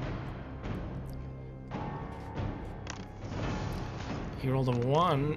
Oh, the dragon actually stomped him. Look at that. 11 versus 13. Haha. The thing is, the troll still has so many lives. He got 7 now. Anyway. Let's try to get that craft sapper. It's not happening. This place here I do not want to go to. It's pretty bad. It's the chasm. It's worse if you have followers. I actually don't have any followers somehow. But you roll 1 die for yourself and each follower. If you roll a 1 or a 2 for yourself, you lose a life. 1 or 2 for a follower, it is killed. I'm going to go to the Cursed Glade. So that is essentially a draw a card place, but any strength and craft derived from objects and magic objects don't count on this space. Nor may you use magic objects or cast spells, so it cancels all magical stuff, essentially, and also objects that beef your strength or craft. Market Day. Well, that's cool. I don't have a lot of money, but it's cool. It's market day across the land. Clockwise, starting with yourself, all characters may immediately buy available objects at these prices. It's pretty good deals. Mule is great, and I wish I could have it. Usually you find yourself kind of swimming in objects in this game, and you can only carry 4 of them, so I'm at 2 already. But I cannot afford a mule. A mule lets you carry an extra 4. However, a water bottle might be good because I'm in I'm planning on hanging out in this middle region for a while, and the 2 desert spaces can be killer if you're forced to land on them once in a while. So the water bottle would cancel that, at least, the risk of that. So I'm probably going to get the water bottle. If I had more money, I'd probably get a mule. But yeah, let's just go with a mere water bottle. A lot of people think this is like one of the worst objects in the game, the water bottle, but it depends on your situation, right? Like, again, where I am, I'm hanging around the area that has desert, so it's not the worst thing to have the water bottle. And this guy's buying a sword. That's the warrior. Troll is buying a mule. I can imagine this large green hunched over troll like riding on the mule, perhaps. No, it's like a pack mule, I suppose. It's a funny image, though. Elf rolls a 6. The now AI controlled elf goes to the mystic. Rolls a 1 and becomes evil. Oh, look at that. It's an evil elf now. Warrior goes. You know, he found a water bottle lying around. At least that's something you would realistically find lying around, not like a pair of sacks of gold. Troll goes over to the woods here, draws the maze. What this maze does, if you have less than 5 craft, you lose a turn while you're like lost in the maze. And he does not have 5 craft. He only has 2, so he loses a turn. So yeah, I keep talking about, I want to get this craft, but at the same time, I seem to be turning into a strength specialist, so it might be good for me to think about bashing some monsters' heads in to get strength. However, there's no good targets on the board for me to pick on except maybe this dragon. But what I don't like about that is I'd have to go back to the outer region, right? And then to go back up, I need to probably do the whole raft trick again, like spend a turn in the woods and build a raft and cross, because I am still not really strong enough to beat this Sentinel of Strength 9 too easily. Anyway, let me just roll the die and see what happens. For starters, 1... What's this space again? Hills draw 1 card. Yeah, let's just head here. I find a ghost. He materializes in, so I don't actually have to fight him at the moment. What happens is he teleports essentially to a certain space depending on what I roll. He goes to 3, which is the graveyard. Ghost in the graveyard. Did anybody play that game when you were a kid? It was some kind of a tag-like game. I don't remember exactly how it worked, but it was called Ghost in the Graveyard. I'm trying to think how you played that. I just remember you'd run around tagging each other and people would yell Ghost in the Graveyard. I remember nothing about the rules of the game. He just prayed at the shrine, the elf, and gained a fate, I believe. Warrior is heading over to the Enchantress, is it? Or the Alchemist. He's turning junk into gold. He's turning the water bottle, which he doesn't like, I guess, into gold. Back to me. Yeah, so again, I may consider trying to stomp that dragon, but the thing is, I don't know. 1, 2, 3, 4, 5, 6, 7, 8. I can't like roll that now, so it would have to be another thing where I'm wandering around back and forth trying to land on it. Sometimes I call that hovering, trying to hover over something that I'm targeting essentially.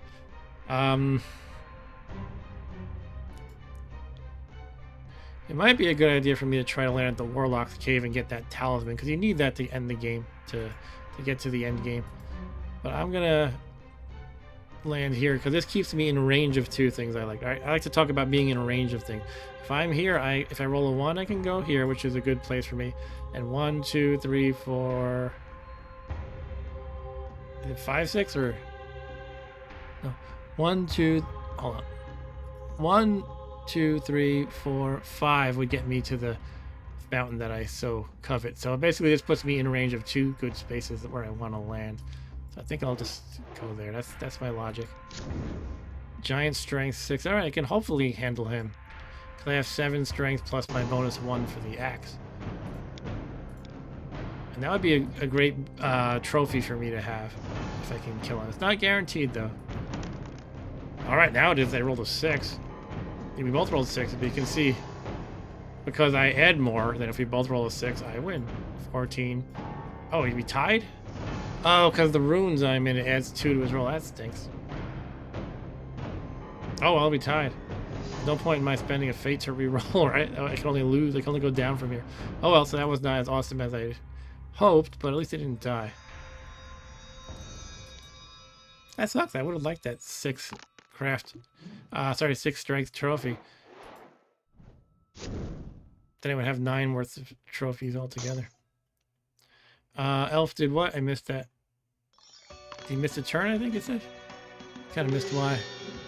And Warrior is going. He spent a fate to re-roll his die for some reason, and he found a book of spells, which gives him his full complement of spells. However, his full complement is 0 because he has low craft.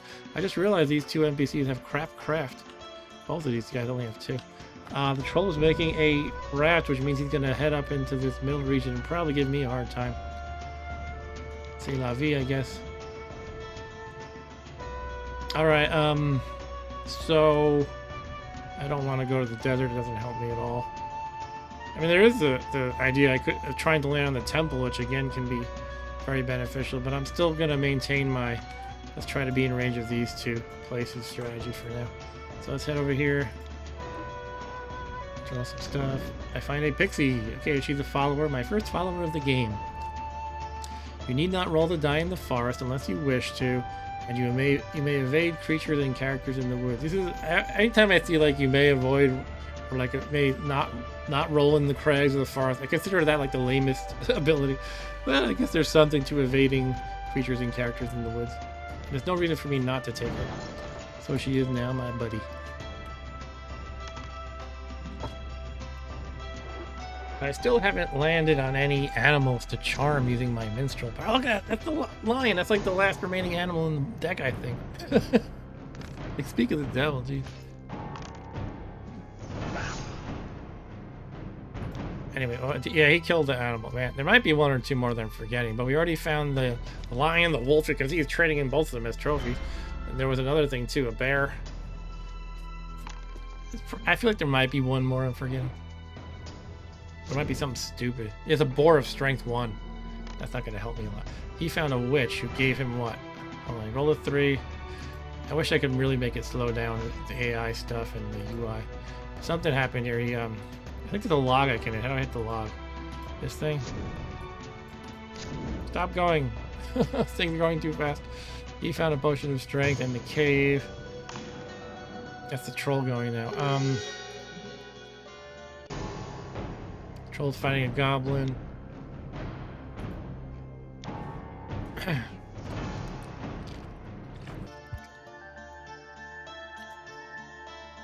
stop going, computer. Alright, so he rolled a 3, right? Oh, he gained a strength. That's what he did. That sucks. Yeah. So. Alright, here I am. I go again. 2. Black Knight who sucks, or this ruined space. Not ruins, runes. Black Knight is like a desert with the option of you can pay him a gold, see? Black Knight just says your money or your life, and you lose 1 gold or lose 1 life. And I cannot use a, it's different from the desert in that I cannot drink from a water bottle to thwart him. So I will head to the ruins. I'm not really liking where I'm at, especially being in range of the troll. But nevertheless, this is my choice. I found a bag of gold, okay. The elf goes 2.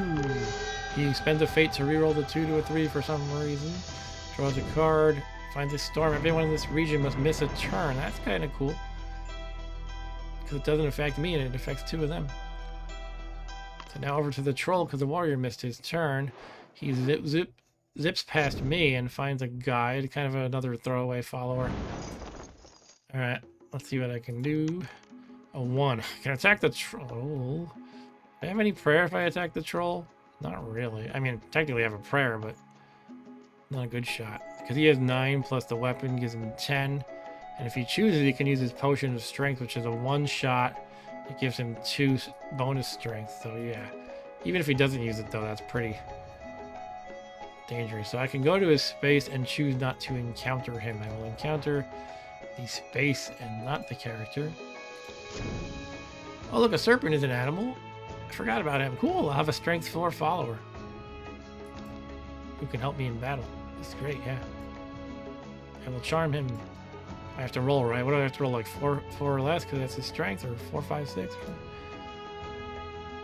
has to be higher than his strength. Ooh. That means I need a 5 or 6. That's pretty good, though. He would be adding 4 to all my combats. He doesn't go away after you use him. It's just you're limited. You can only use 1 charmed animal per battle. So this is actually quite a good thing that I should, in my view, spend the fate on if I fail the roll. Yeah. I'm down to 3 fate, but I think it'll be worth it if I get him. So here goes nothing. Oh well, got a 3 again. That sucks. Okay, I forgot I don't have to kill him though. That's good though. I thought I would be forced to fight him. So at least I have a chance to land on him again. I'll probably not use another fate though. Because again, as a good character, I don't really have an easy means of replenishing fate. And it's good to keep at least 1 for rushing to the end game. It's even better to keep 2. Troll is going. Now note that he cannot attack me, even though he's on the same space as me. You have to land on someone to attack me. Troll finds a dragon who's going to stomp.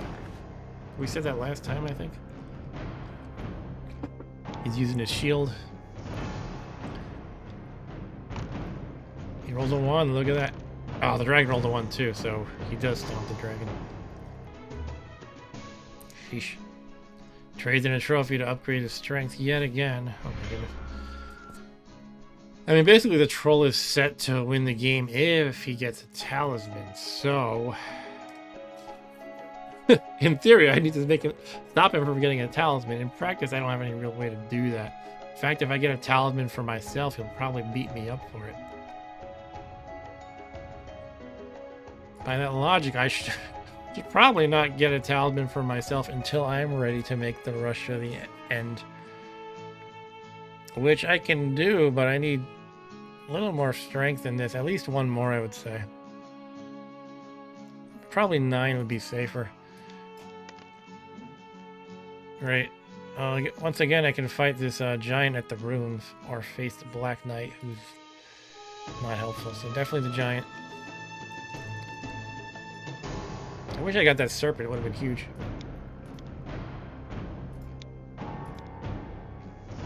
All right, basically 8 versus his 8, because he has a +2 for the runes space. I rolled a 3. He rolled a 1. Look at that. All right, so I beat him despite his little bonus.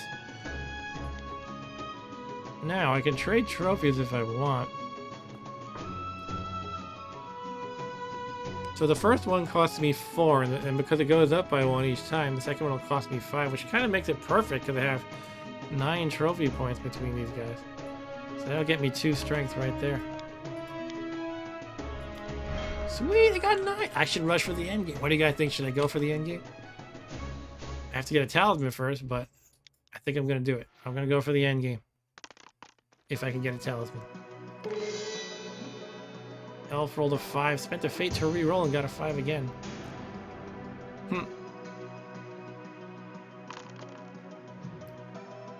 So yeah, I need to get a talisman, which again you can just find randomly, or you can go to the Warlock's Cave here and get a quest.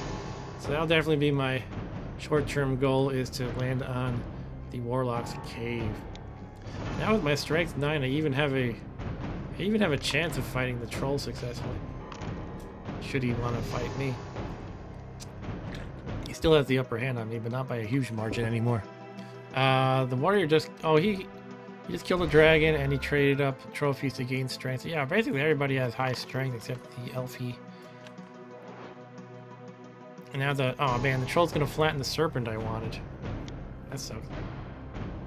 And I spent a whole fate on that serpent too. Troll wins. Bye-bye my animal. I think there's no more animals in the game because the warrior had killed a boar. I saw. He's got him as a trophy. I can't think of any other animals that are in this game. I think we've seen them all. They're all the ones, so I can get my my talisman quest on. Oh my goodness. It might be happening, folks.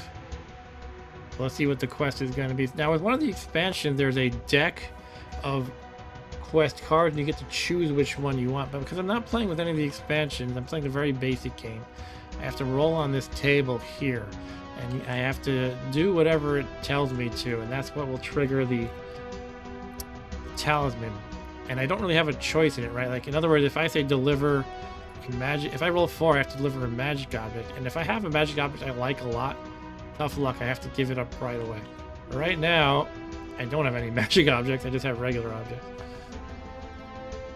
Alright, let's see what I have to deliver. I have to kill an enemy, okay. Enemy doesn't mean a character, it basically means a card that you fight. So I have to fight one more card that's pretty much anything. And then I get my talisman. And the flavor text here says, "Ha! Do you believe that you alone seek my aid? No, many desire to walk the path you walk, and many seek my assistance. You must prove your worthiness over all others. You claim to be a hero, prove it." Alright, I'll prove it. But I can't until the game throws an enemy at me. And the troll doesn't count, even though he'd be much tougher than the vast majority of the deck. I looked away and something just happened here. Let me see if I can figure out what happened. Where's the last adventure card? Oh, raiders. A band of raiders attacks you and steals all your gold. They immediately stash the gold at the oasis and retreat to their hideout. So that's why we see a gold here at the oasis. That little gold coin thing. Alright, anyway, who's going now? Oh, I'm going. Cool. So yeah, I gotta fight an enemy. Let's try to make that happen. 6. Oh, look at that. If I go here, I can fight the Shadow, who's an enemy, and then I can get that free craft that I was hoping for, although that matters less now that I'm trying to win via the strength path. Nonetheless, it'll be a good place to go to, and probably it'd be good to have this mercenary on my side too. However, you have to spend a gold every time you want to activate him to help you. And I only have one that I would spend just to hire him. So, nonetheless, I think it's a good option. A good way to spend that gold in case I do come into more gold later. But I really am planning to make my run for the end game. Anyway, let's see if I can beat the Shadow. Hopefully I can. Oh, you know what happens though? Oh, shoot, I might not get to drink from that fountain. I think as soon as you meet your quest requirement, you teleport immediately to the Warlock's Cavern. I think that's how it works. In other words, I'm going to beat him, and I won't get to won't get to encounter the other cards in this space, including the fountain, because I get teleported to the cavern right away. I think that's how it works, unfortunately. Let's find out though. Yeah, look at that. That sucks. I don't get the free craft. Well, I got my talisman at least. All right, but now I'm afraid the troll who was within range of me is going to try to attack me and get it. But that's how it goes in Talisman. The elf is going over here drawing. Oh, he just randomly found a talisman. Huh. It was the next card in the adventure deck. Warrior takes his turn. Draws a card. It is a mule. There's one problem. Please don't roll a 4. Let's see what 2. Okay, good. One problem with when you get into the center here, right? If anybody else catches up to you, then you have to battle them to the death. And the problem is, if the troll does manage to catch up, he's gonna beat my ass, basically. And again, he doesn't have a huge advantage over me, but it's definitely some. With repeated combats, which is what you have to do, he will outlast me, especially with his 7 lives. So if I do go for it, and I think I'm gonna anyway, because I don't want to play like for hours, that's a risk I have to accept. And hopefully my Crown of Command, which again gives you a 50-50 chance each turn of draining everybody's lives, essentially. I have to hope that my Crown of Command can knock out 7 lives fast enough. It's kind of crazy how long it can take at the Crown of Command. But think about it, if I have a 50-50 chance each turn to make him lose a life, on average it's going to take 14 turns to knock down 7 lives. Plus he has an ability of any time he rolls a 6 for his move, he can regenerate 1 life. So in other words, it's going to take a while. But I'm going to just go for it. See what happens. I rolled a 1, I can go to the desert, which sucks, or here, which isn't great either, but that's actually right. Drawing a card is never really that bad. I mean, it can be, but it's usually an acceptable outcome. The sword I can't really carry because I have 1, 2, 3, 4 objects. I mean, I could say dump the water bottle or something so I can have a redundant weapon just in case I lose the axe somehow, but I'm not going to do it. I'm just going to leave the sword. Okay, elf goes. He rolls a 1. Draws 2 cards at the ruins over here. A specter and the cross. That's kind of funny because the cross can automatically defeat any enemy spirit, but first he has to fight this enemy spirit before he can get it. He lost to the specter, so no cross for him. Oh, also he turned evil, so he cannot use it. Wait, is that how it works? Might have that wrong. Hold on, don't go yet. I'm trying to look at the space, you jerks. Because I'm in an online game, I can't make them pause it. It's technically an online game, even though I'm the only player. You can pause it otherwise. Oh, what happened here? He had a stalemate with the Wraith. Troll, if he falls short of being able to attack me, but he's gonna get a talisman. Shoot. He rolled a 6, which means he has to deliver 2 gold. So as soon as he gets 2 gold, he'll get a talisman automatically.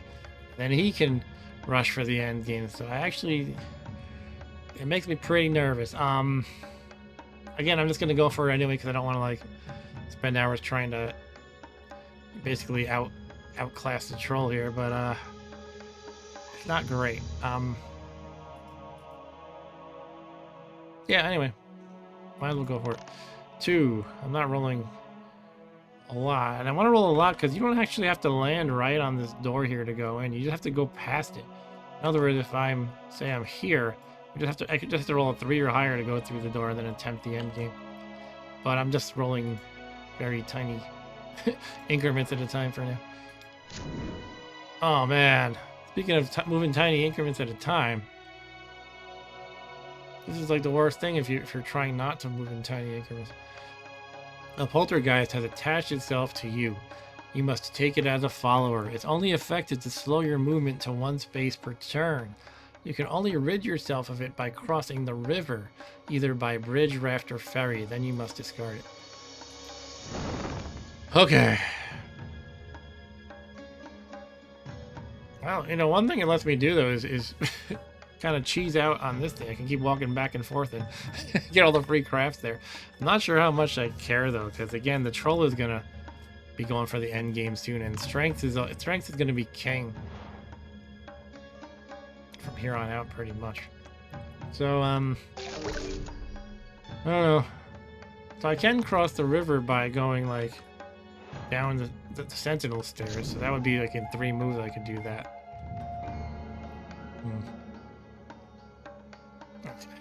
I gotta say this, I have a strong temptation to do the cheesing out of the craft thing anyway. Oh, he's encountering me. The troll's got me. Shoot, he's gonna attack me. Oh man. Alright. Well, I can't do anything about it but fight. So I wield my axe and my shield.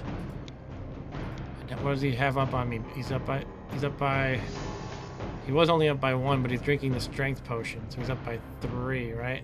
He has 13 versus my 10, and he rolled a 5, so I have no prayer by my math. Math is correct. Yeah, he beat me by 3. Okay, what does he take? He's gonna take the talisman, isn't he? Shoot. Even though he has the gold quest to get a talisman, he might as well take one by beating me right now, so that's what he's gonna do. Yep, he took the talisman. Okay, that means I have to try to take it back. Now that he's used up his potion and he has no fate, that can give me an edge. Because basically he can't re-roll the die, but I can. And he's only up by, what did we say, 1 without that potion. So yeah, that's probably my best bet, is actually to try to beat him up. But for now, I cannot do it. I can move here. Get some free gold, okay. That could be good for the mercenary. Maybe I ought to creep over here. If I get 3 gold, the mercenary, once again, you pay 1 to hire them, and you can add 3 to your strength in battle. Once the battle, and you spend 1 gold every time to activate him. But that could actually help me destroy the troll if I can get to him first. I think I'm gonna try that. Get the mercenary, then beat up on the troll.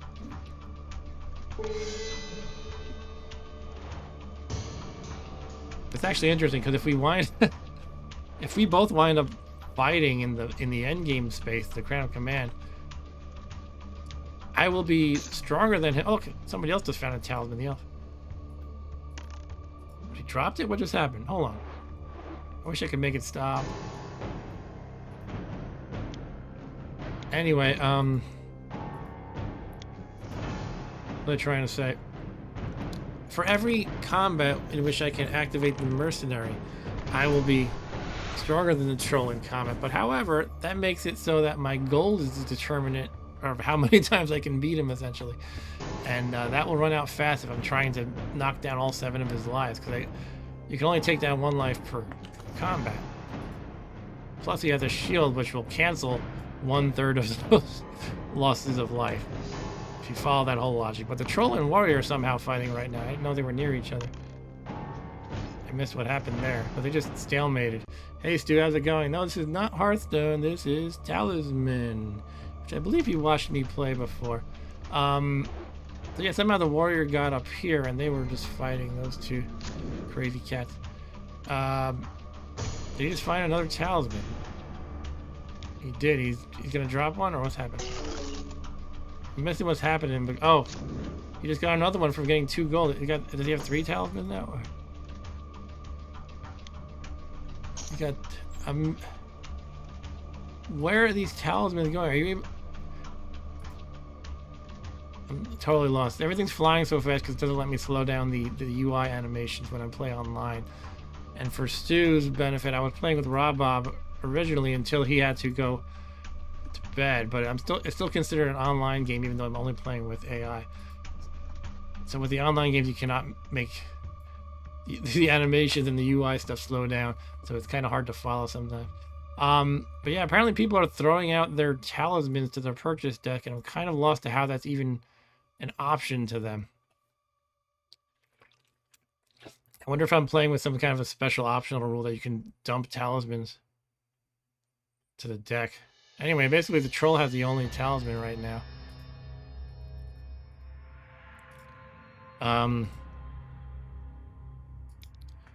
Alright, so it's my turn, and once again I can move only 1 space because of the poltergeist that I have.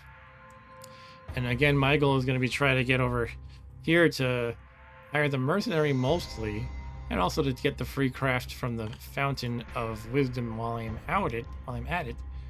But now this is kind of a lesser goal for me because it's all about strength from here on out pretty much. But I do have the option to attack the warrior, and the question is, why would I want to do so? I have no real reason to do so, because he has nothing I want to take pretty much. So I will go here and get closer to hiring the mercenary. In the meantime, a magical vortex comes and all spells are absorbed from every character. I think nobody has spells. The elf has 1, it looks like. Okay.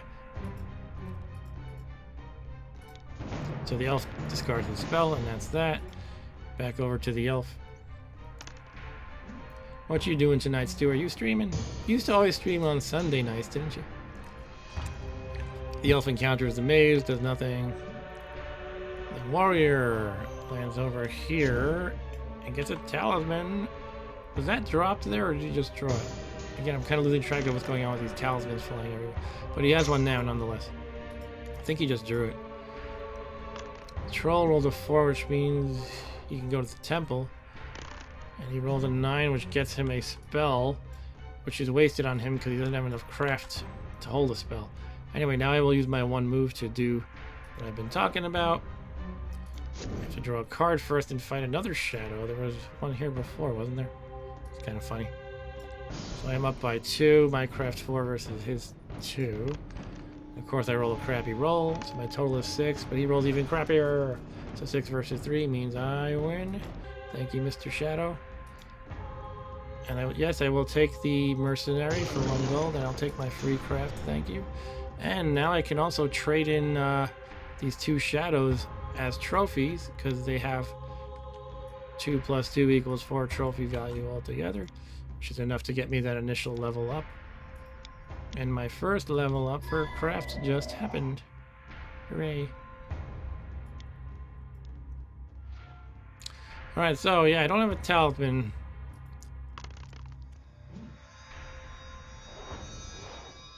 And now the warrior has one. He might be going for the end game. Shoot. Yeah, you could probably pull it off. Oh man, I kind of like mentally was discounting him, but he just got his butt kicked by a wraith right here.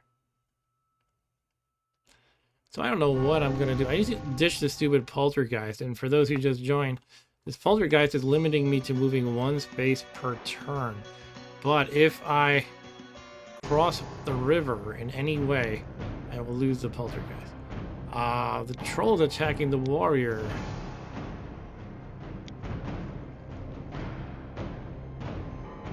It's 11 versus 11. This is pretty crazy. And the warrior gets the bonus of rolling 2 dice though. So the warrior has won that and is taking the Holy Grail from the troll. Okay. So yeah, they're gonna go to endgame soon, and this is gonna be not great, so. Well, I gotta do one thing at a time, try to get rid of this poltergeist. I just have to step here and then go down these stairs, sentinel stairs, and then I will have officially crossed the river. And the problem is going back up. I have to beat the sentinel, probably, or find another means. Make another raft, perhaps. Anyway, market. It would be nice to buy a mule for 2, but again, I am going to be saving this gold to spend on activating the mercenary, probably. So I will save that gold instead. Too bad, mules are nice. They help you carry, they let you carry 4 extra things, basically. Yeah, I see that. Sorry, mule. Okay, we're on turn 32. Been playing for not quite 2 hours yet. I did spend like 15 minutes explaining the game. I think we didn't start until maybe 8:45. And it's almost 10:30 here in New York. The warrior lands at the temple and gets a bad outcome, lose a life. He re-rolls the 1 and that becomes an 8, gain 1 spell. That jerk. So he has no more fate. The troll has no more fate. The troll's going in. He's going in. He's going in.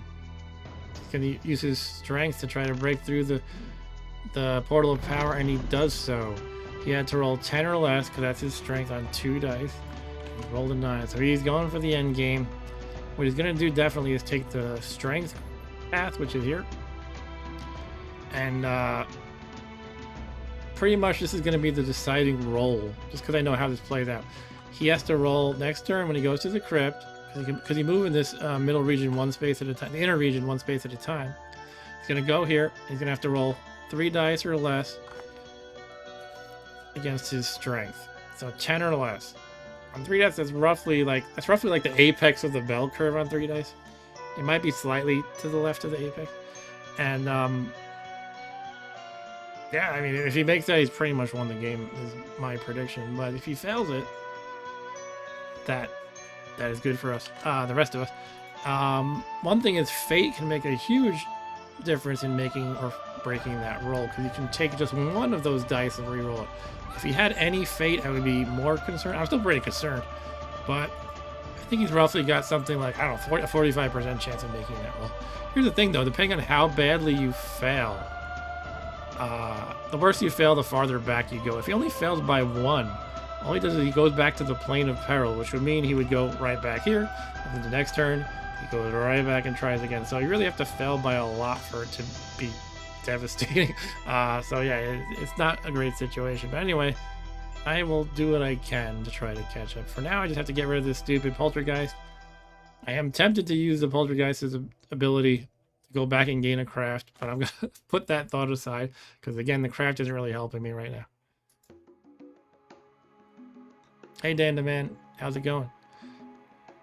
And Dan the Man says, seems you had a chance to win until you got the poltergeist. Kinda. I was still kind of concerned the troll would catch up to me and beat my ass, which he probably would have. Because you can see he's heading up here anyway. But yeah, I also have to get a talisman. Yeah, it's not great. I have to get rid of this poltergeist, get a talisman, and be stronger than the troll who's going to be at the Crown of Command so that I can catch up to them and win combat. So, yeah, whatever. Just got to do what I can, right? Anyway, I just dumped the poltergeist. You might have seen the card. Very quickly go, wee! But I draw a card down here, and I find the gnome. Okay, this might be a game changer. It won't let me beat the troll's ass, but what this does, you know, we're talking all about this stuff about you roll 3 dice to get through the crypt and whatnot. What this does is, if you take the craft path, which was not my plan was to take the strength path, but if you take the craft path, you can roll 1 less die in the mines, and also when you try to open the portal of power, the big freaking door, you only roll 1 die instead of 2. So the 1 die thing becomes an automatic win for the portal of power, the door. And then the 2 dice in the mines is pretty good, but not great if I have a 6. I mean, with a fate, my odds become pretty good. So basically, what I'm getting at is I might be able to take the craft path in my attempt to take on the troll, but I still need to be stronger than him when I fight him.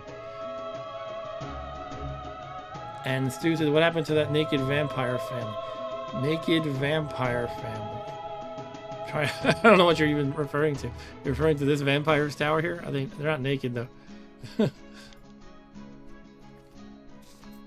there a naked vampire card that I missed earlier? Or that when I was in that car? I was in a car? I'm trying to think what the hell you're talking about. A Lemure. The elf beats a Lemure.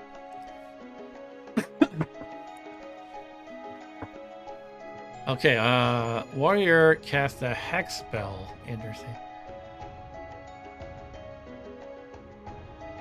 So anybody who goes to this particular space that he hexed will lose a life. It doesn't really mean a whole lot, and it goes away after 3 turns. Warrior just found a maiden who gives him 2 strength. And here comes the kind of do or die roll. He failed, nice, but he only failed by 2, which takes him outside the door. At least this craft 5 guy will mess with him.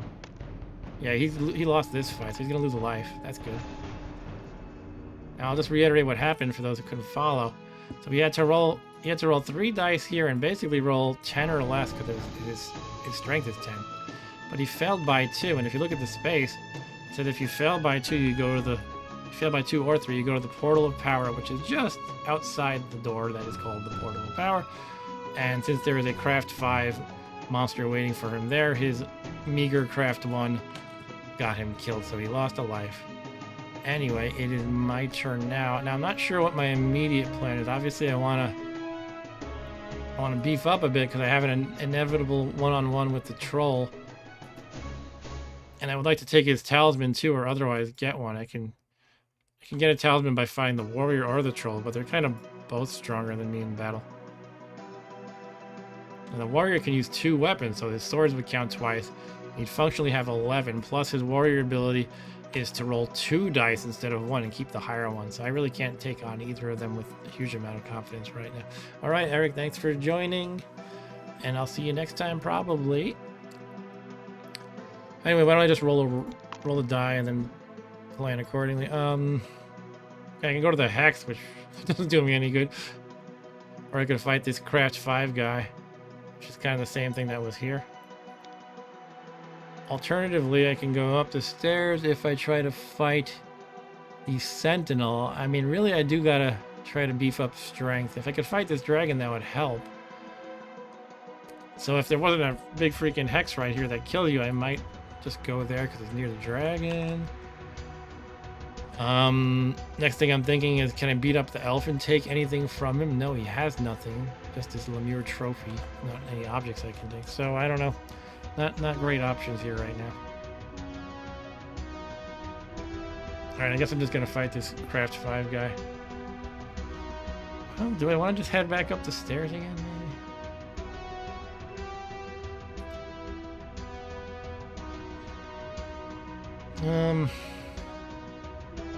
What does the cave do? Okay, you can fight stuff. You can't beef up strength there. This is always a flaw or a quirk, if you prefer, of Talisman. Anything you fight that's like on a card like this, but the enemy is not the card itself, you cannot use to level up. Right? You can't use the strength 7 points from the dragon on this cave card if you beat it. That's kind of a little unfortunate, but that's how it works. Yeah, I'm kind of at a loss of what I want to do right now. What I really need to do is gain strength, and there's no real clear-cut way to do that right now. And the best thing I can think of is killing this dragon. Maybe I'll just head here and then try to head over the dragon soon enough. But for now, I have to fight this Craft 5 guy. I have Craft 6, so I have the edge. And of course, I rolled a freaking 1. He rolled a 1 too, so I win. Music sounds pretty good right now. Is this in-game music? Yeah, it is, Dan the Man. This is the in-game music. It actually is quite good. I like it. I'm going to turn it up on my end without turning it up for you, hopefully. I can trade Craft's trophies again, it looks like. Interesting. I don't know if anybody will follow the logic of what I'm saying, but it's interesting because I traded in a 4 and a 5 for 9 before. And I thought, because I'm playing with the optional rule that the trophy cost increases 1 per upgrade, but I traded in a 5 and a 4 before, and I thought the way it would work is the 4 is for the level 1, and then 5 is to level 2, and so I got 2 at once. But apparently they only counted for 4 and 4, and now this one counts as 5. I'm not explaining it right. I'm just gonna keep going. Anyway, I got an upgrade to my craft that I wasn't expecting to be able to do. Let's just put it that way. Alright, Elf is going. He finds the prince. The prince helps you heal lives for free at the castle, which is this space in the inner region, the middle region right here. Warrior draws a card, finds a marsh. You get stuck in the marsh if you have low strength, but he's got a lot of strength. Troll is going. I think he's going to go back in the door.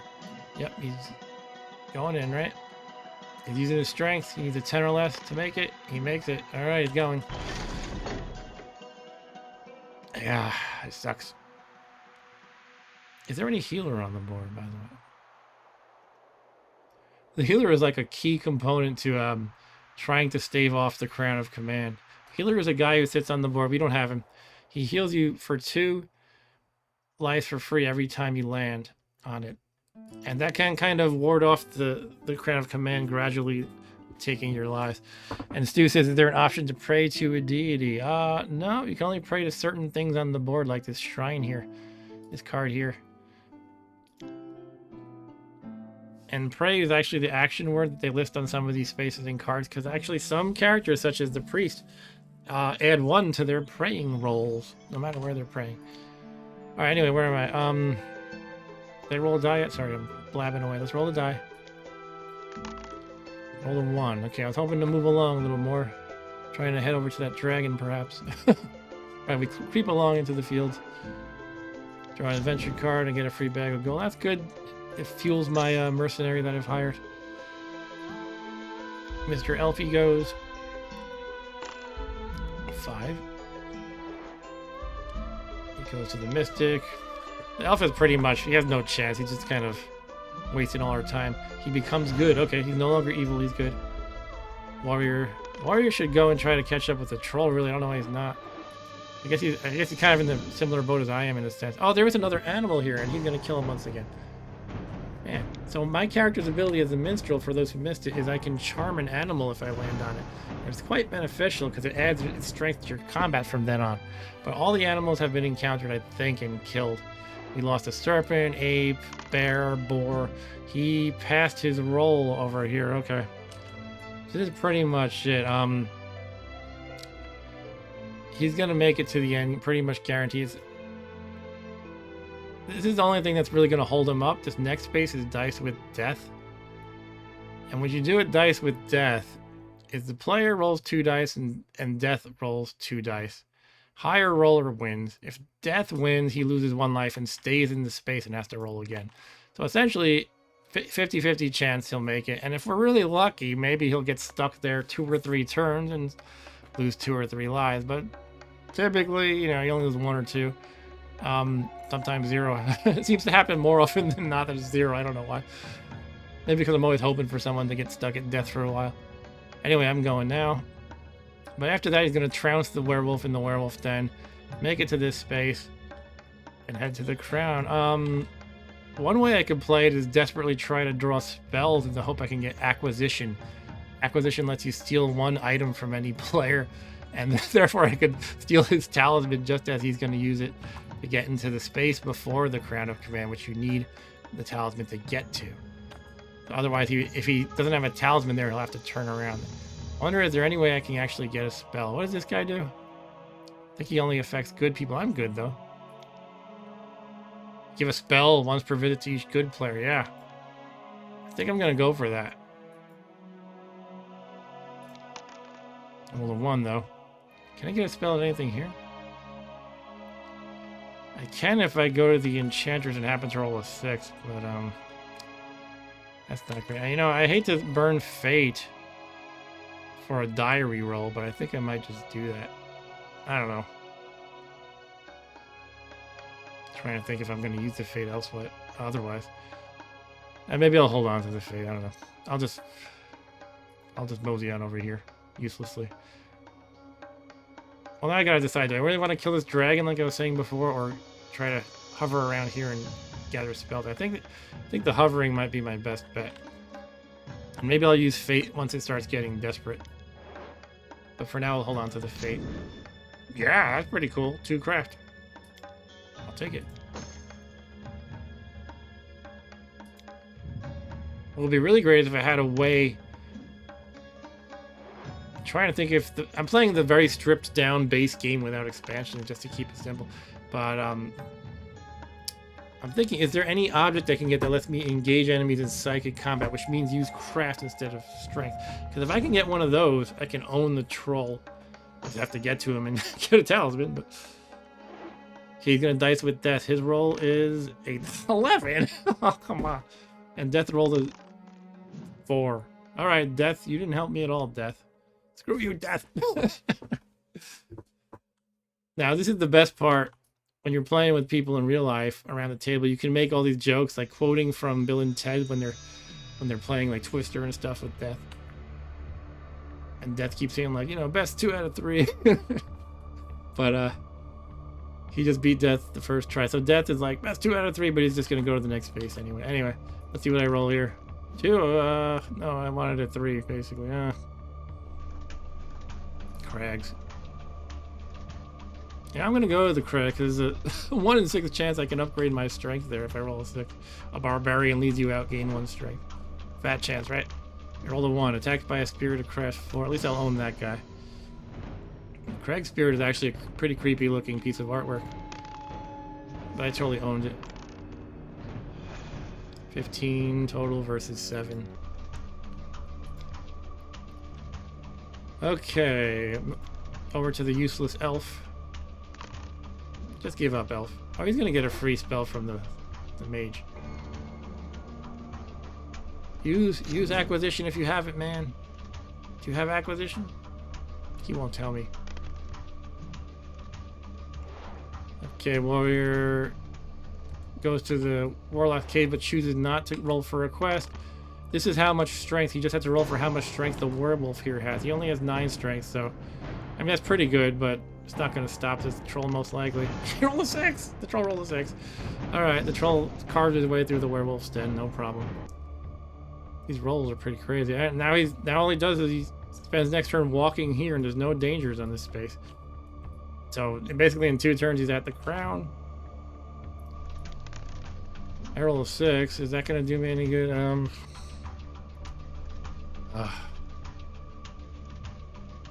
I would go here because positionally it's not bad, but the graveyard makes good people lose a life. So that's pretty terrible. Because now I'm going to be losing a life. When he gets to the crown, that is, I'm going to be losing a life 50% of the time. 50% of my turn, I'm losing a life. Or 50% of the troll's turn. So you really got to watch your lives at this point. I guess I'm going here. Through the hills. And I found a raft. Can I even hold that? I cannot because I have 4 objects. But the question is, do I want to use it? Because the raft, you can't carry it for long. It gets discarded if you don't use it right away, basically, because you can't carry a raft. I kind of want to see the board so I can judge the position a little better, but it won't let me. I'm going to say leave it. Unfortunately.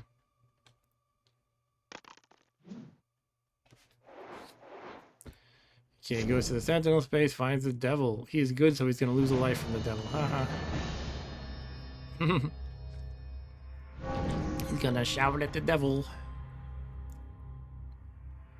Alright, warrior. You should do something, warrior. Go chase the troll. Come on, you can do it.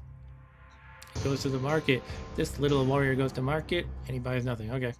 The troll goes 1 space away from the crown of command. They should put one final challenge in this space. I always feel like it's a little anticlimactic. Like, you have to carve your way through all these dangers, and it's like, okay, now I step right up to the crown of command. There should be like a really tough guy right here, too. Or some kind of a hazard. Anyway, here I go. Rolling and praying, basically. I guess I'm going to play it as I'm going to try to draw a lot of spells, so I will go here, close to the mage. Goblin strength 2. Alright, that's a free 2-point trophy, I guess. And I can hit the auto kill button. I'm strong enough. Splat.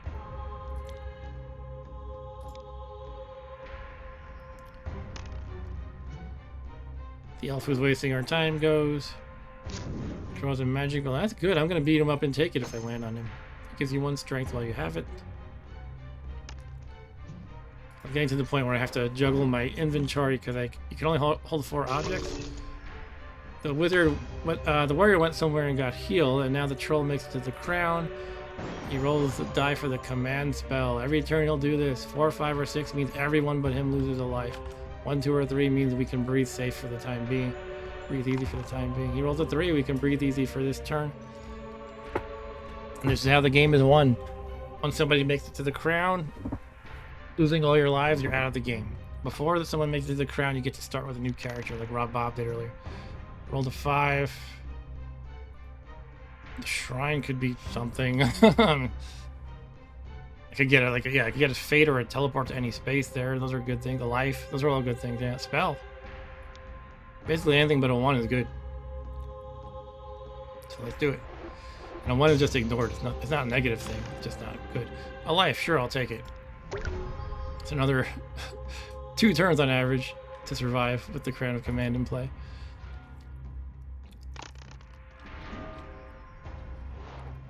Elf is coming to me. He's not attacking me because he's not dumb. He's going to the shrine. He gets a spell. Cool. Use actually, acquisition doesn't matter anymore because he already got past. Okay. He cast Destroy Magic. No character, including yourself, may cast a spell or use any magic object until the start of your next turn, I think it said. And that means he cannot cast the command spell, so that buys us all a turn. But now I'm thinking maybe I don't want to try to farm for spells quite so much. I was trying to get acquisition so he would lose his talisman before getting to the end game space, but he just junked the talisman at the alchemist, it looks like. Okay, so I can't even steal that if I wanted to. Huh.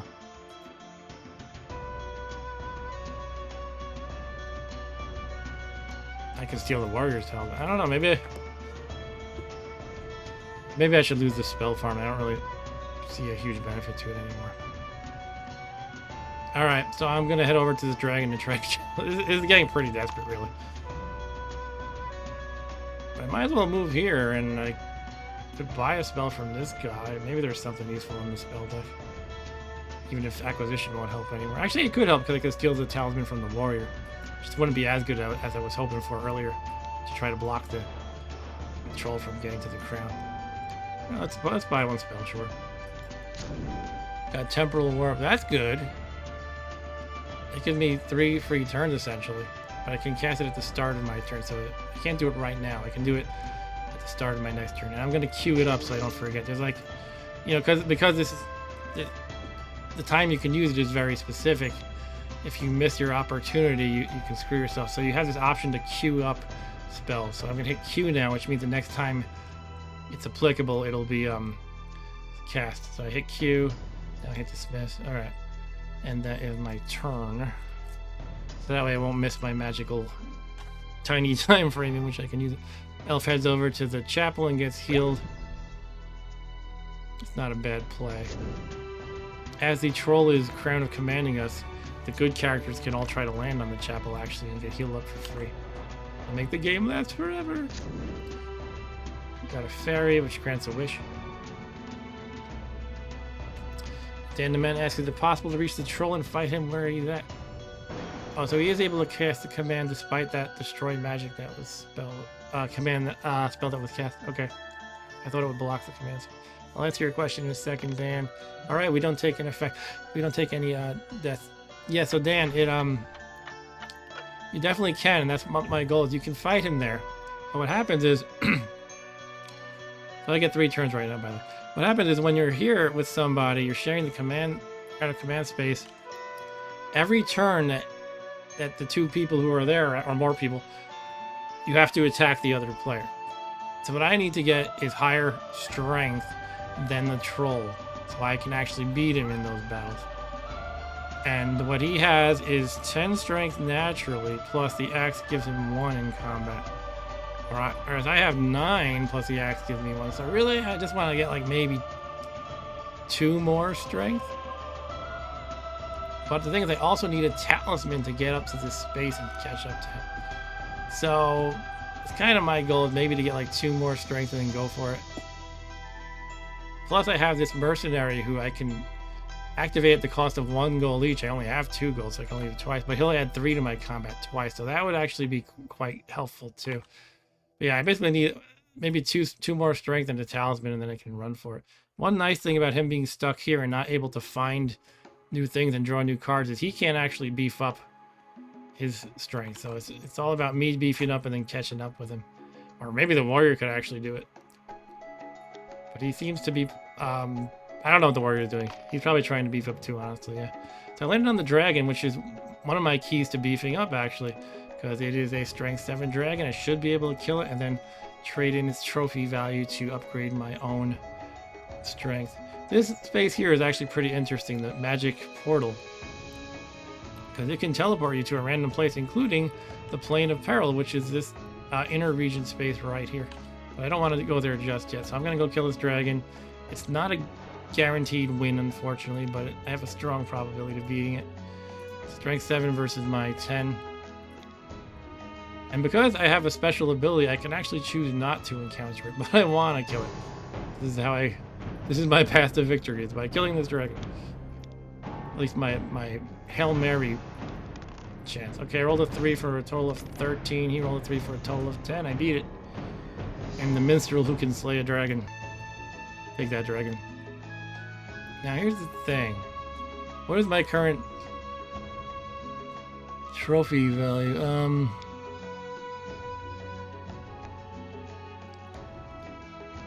So I'm not sure of my current cost of trophy points to level up. I'm playing with a special optional rule where it starts at it costs 4, and then each time you level up it costs 1 more, and then 1 more again. And I don't know how many times I've done this, and it doesn't really tell you where you're at that I can see.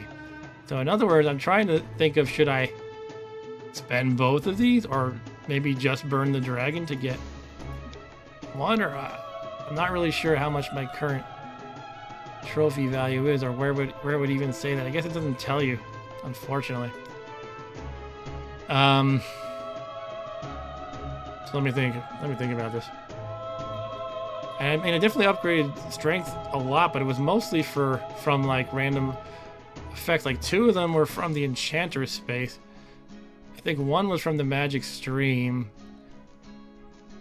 That accounts for 3 of them, but not the other 4 upgrades I had. So I don't know. Unfortunately, I don't know. So I think I'm just gonna cash in the trophy for 1. I can't really tell if this is going to give me 2 if I cash in both. I wish it told you, like, how many you're going to get if you cash in both. I'll just trade in the dragon. How to trade in your dragon. Alright, I have 10 natural strength. So essentially, if I did, you know, get a talisman and rush to combat him now, it would be even odds. And actually in my favor for the 2 rounds in which I can pay the mercenary. But I got to get an edge on him. That's the way to do it. Oh yeah, I used Temporal Warp, so I actually have 2 more turns I can take. I get 3 turns with Temporal Warp. So, what is this thing here? Just a craft battle? Oh, it's the Witch. The Witch can give you a strength. Actually, all these are good except, well, lose a toad, become a toad and lose a life are not great. I think it'll be worth the risk here. If 3, 4, 5, or 6 would be good, and if I get a 1 or 2, I could always use a Fate. It'd actually be quite good to replenish my fate, because few things can give you that as a good character.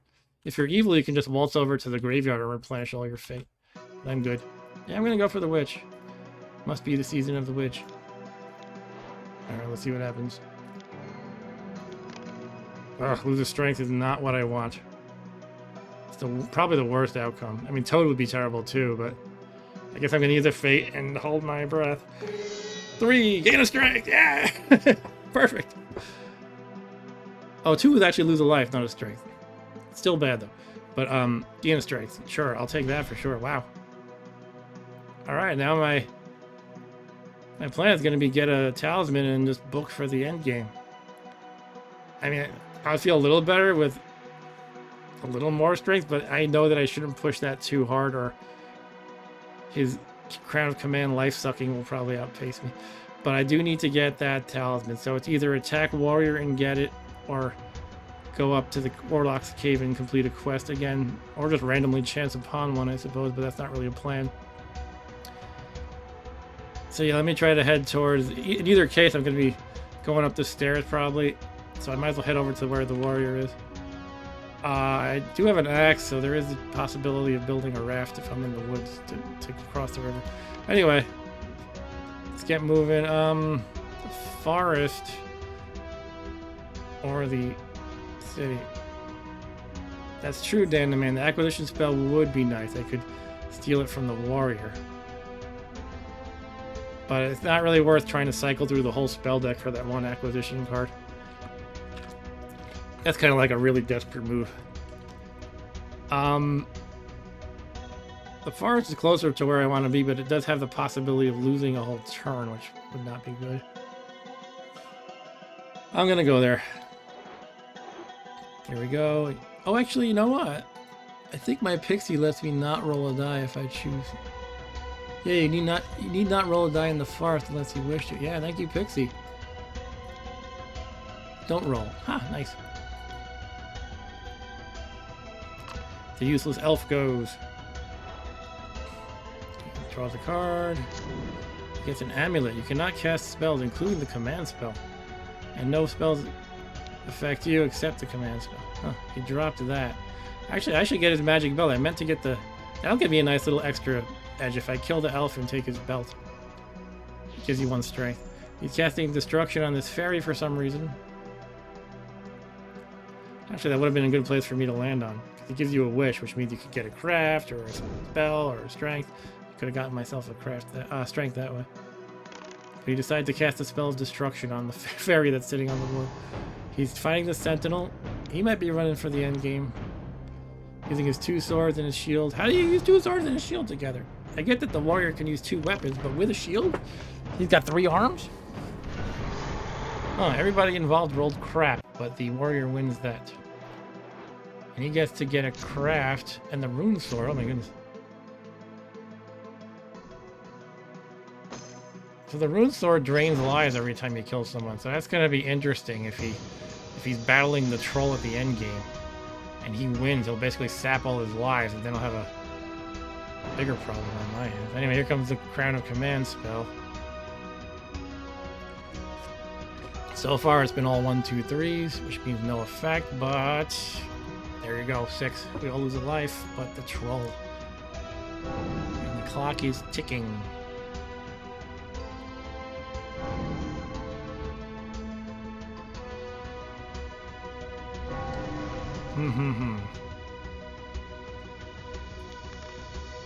Three.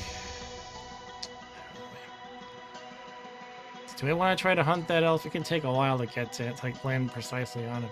Let me evaluate the warrior. What if I have to fight him? He's got the rune sword now. It adds 1 to his combat just like a regular sword, but he saps lives too. I think that's the idea. Yeah. So he essentially functions as strength 11 in combat because he can wield 2 weapons. Plus he rolls 2 dice and keeps the higher one. He's going to be a dangerous opponent. But I do have, in terms of raw combat strength, an edge on him by 1. And I can make that edge 4 for every time I pay for the mercenary. If I just had a pile of money, I could totally win the game now. Anyway, right now though, if I go here... Okay, it says you may pass through. I was worried about being forced to go through. But I'm wondering if it's a good idea for me to just jump into this. Because it could take me to the middle region. Including the Warlock's Cave, which gives me a quest for the Talisman right away. Yeah, let's just do it. Go into the... We're jumping right into that portal. We're diving headfirst into it. Hiya! Dan the man says, with 2 swords and 2 dice, the warrior is potentially stronger attack than the troll. Yes, I think he is. He's definitely more dangerous than the troll right now. He should go and attack the troll. If I were him, I'd go for it. I rolled the city, which was not what I was hoping for. But now I'm over here at the city. I have to fight this ghost. It should be a cakewalk, but I rolled a 1. And he rolled a 2. Okay, I still beat it. And now I have to choose Alchemist or Enchantress. I don't think I'm ready. I'm feeling up to risking the Enchantress at this point. But the way it works is you can't just, you know, throw away your action. You have to, if you want to go to the Alchemist, you have to go there and discard at least 1 thing. Maybe I'll just chuck the water bottle at him. Here, Alchemist, have a water bottle. On the other hand, if I did go to the Enchantress and I happened to gain a craft, that would be really nice. Losing a strength. Gaining a strength would be really nice. Losing a strength would suck a lot. Losing 1 craft, turning into a toad would suck a lot. I'm just gonna go and turn my water bottle into a piece of gold.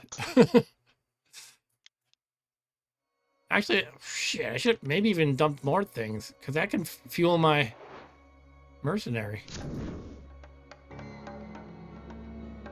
Remember I was just saying if I had a pile of gold, I could just own the game pretty much now. Shit, I should have done the same thing with the shield and even the crown, Solomon's crown.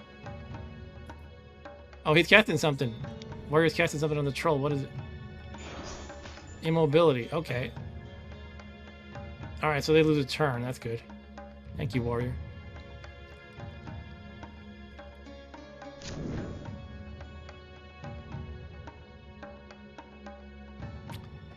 Let's roll 4. Not great options. The Crags is like a roll die, and typically not good stuff happens. But if you roll a 6, you gain a stat. The Pixie doesn't let you evade that. Only the Forest. I guess I'm going there.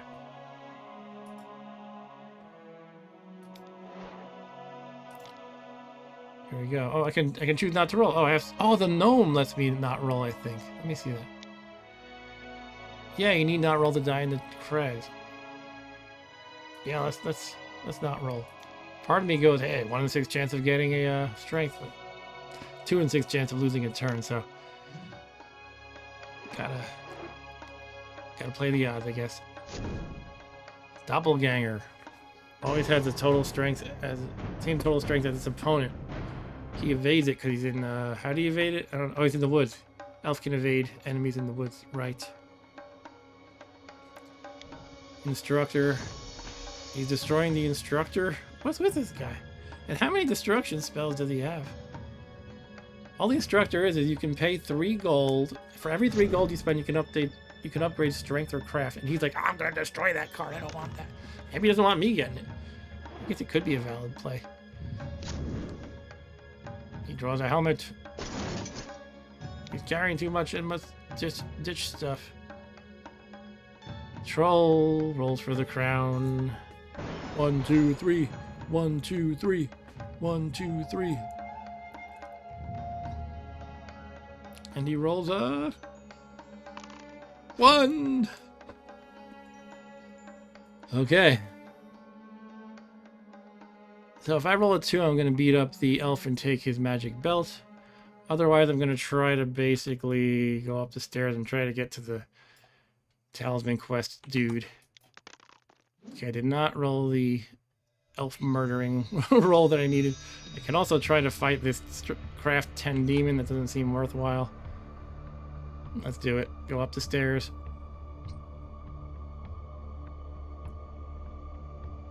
I'm really pondering. What am I gonna... I can easily get myself stronger than the troll, but if I end up having to battle the warrior, I'm gonna need a little more strength, I feel like. So should I try to get one more before I go ahead? Let's just keep going. Talisman and then go for the end game. That's what I'm doing. If I can even beat up the sentinel, right? I'm taking a lot for granted here. Gotta get past the strength 9 sentinel. I got 12 altogether. My total roll is 14. Oh geez, he beat me. Son of a... I could spend my last fate, but I don't want to. I'm gonna hope my shield saves a life for me. 5 or 6, I don't lose a life. Jeez. Alright. I'll eat it.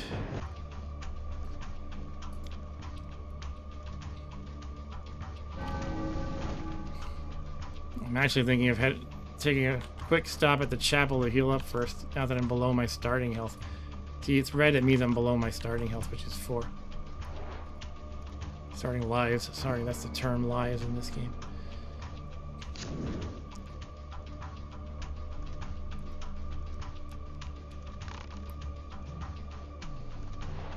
Warrior is moseying around, doing something. He got a... that's a crazy cool unicorn. I'm jealous. Here comes the crown. No, the elf is not the strong one. It's the warrior is strong with 2 dice. I'm not confident I can beat the warrior. Stu says, looks like you're going to lose this. I think my odds are not great. Okay, now I have 2 lives. Stu says, good night. Alright, see you, Stu. Thanks for stopping by. Yeah, my odds aren't great here, but I'm going to do everything I can to not die. Hey, the elf might die from losing lives, too. Maybe I can just take the belt then. Okay, warrior is targeting warrior with something. Oh, he's casting healing. Yeah, good on him. That's a good play.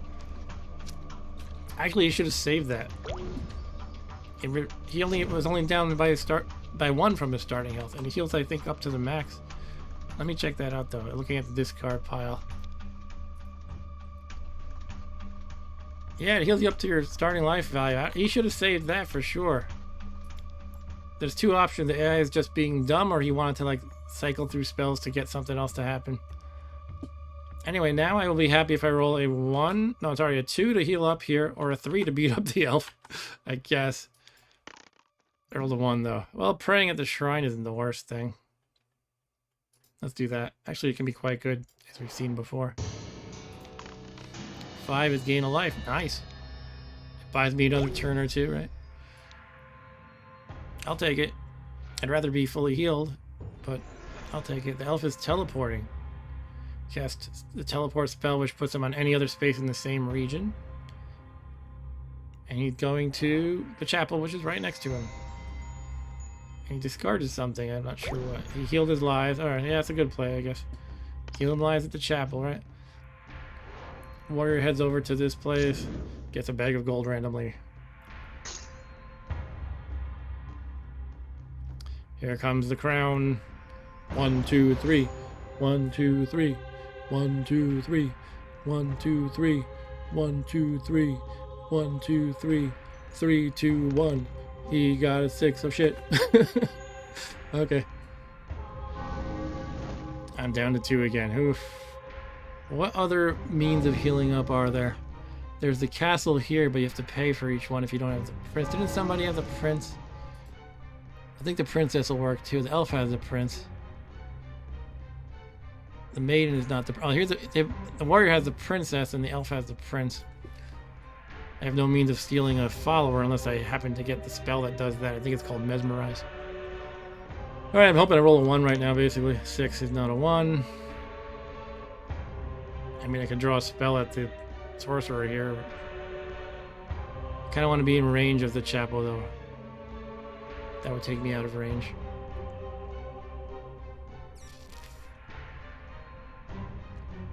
I could try to face the sentinel, and I could go to the castle right now. If I fight through the sentinel, and then I could heal up at the cost of 1 each, though, right? Yeah, so that's the cost would really blow, especially since I'm trying to save money for feeding the feeding, so to speak, the mercenary. But that might be my best play right now because I don't want to die.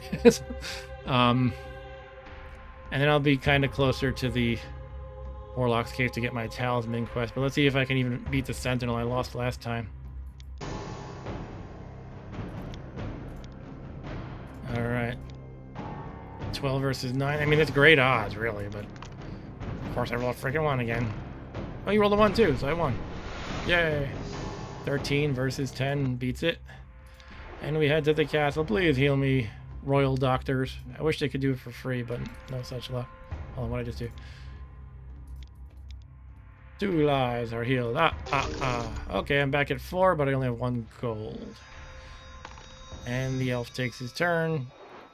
Moves over to this doppelganger. Don't go there. Why would you want to go to that? Oh, his other option was the graveyard, I guess. Oh, and he can evade. That's right, he can evade enemies in the woods. So he just did that. That makes sense then. Warrior goes here and gets his free craft. And the siren does what? Makes everyone lose their turn. That sucks. I think it's everyone in the region. Which would mean... Ooh, look at that. That's a great ring. Too bad I'm not getting it. That ring gives you 1 strength and 1 craft. And you get the craft from that fountain. Jeez. Well, let me see that siren. I think it's everyone in the region loses a turn. Which would mean not the troll, because he's not in the same region. Yeah, that sucks. All characters in this region must miss their next turn. So it's me and the warrior lose our next turn. Why not build, says Dan? What do you mean build?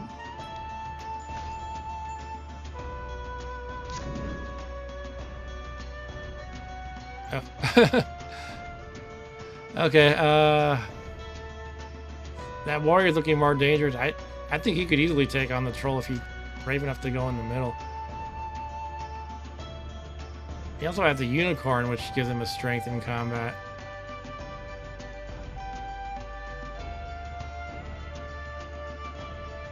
Alright, well, I guess first things first, I'm going to try to get a Talisman 2. Black Knight, who sucks, or the Marsh, which basically does nothing for me. I guess the Marsh puts me in range of the Warlock's Cove.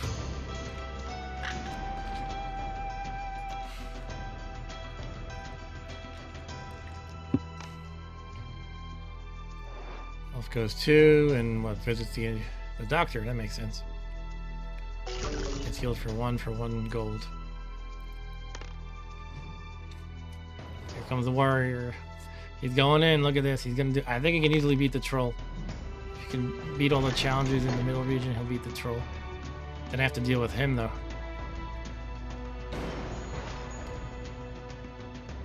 Now the troll is praying for all his command spells to work so he can beat the warrior before he gets to him. And this one failed.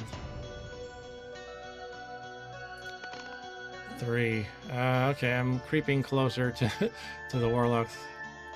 The Cave or Cove? Warlock's Cave. But first I will stop at the Oasis. Listen to the band Oasis there for a while. Oh my god, it's the healer! This is the guy that can break the the crowd command. You have to land on it, but every time you land there, he heals 2 lives for free. So it's good to have on the board. Now, I mentioned this earlier, but kind of the game breaker is a combination of a few things. The elf, who is in the game, the healer on a wood space. Because the elf, if he's on any other wood space, the elf can choose not to roll for a move and just zap over to a wood space. So there have been times where I've seen stalemates, because the elf can bounce back and forth between two woods and heal up 2 lives every time he does that. And the Crown of Command guy, the guy in the crown, can only do a maximum of 2 life damage over 2 turns, so it becomes a stalemate sometimes. Anyway, that's not happening now, though. Alright, the cave throws at me what? Cool, free gold to fuel my mercenary, potentially.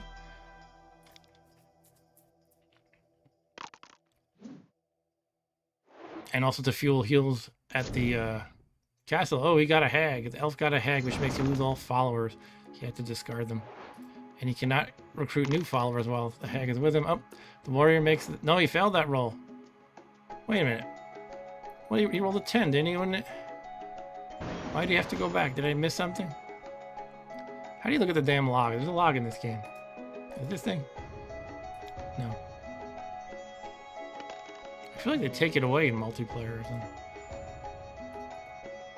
I'm missing what's happening while I'm fumbling with the UI. I guess it's my turn. What's this thing? Tap to see inventory. Yeah, the troll is definitely waging a war of attrition, trying to wear us all down. Well, I don't want to go to this chasm because it's like one of the worst spaces on the game. You roll a die for yourself, and for each follower, a roll of 1 or 2 kills that person or follower, basically. So I'm going to go this way. To the runes. And I am saving my 1 fate for a rainy day. I would go, alright, alright.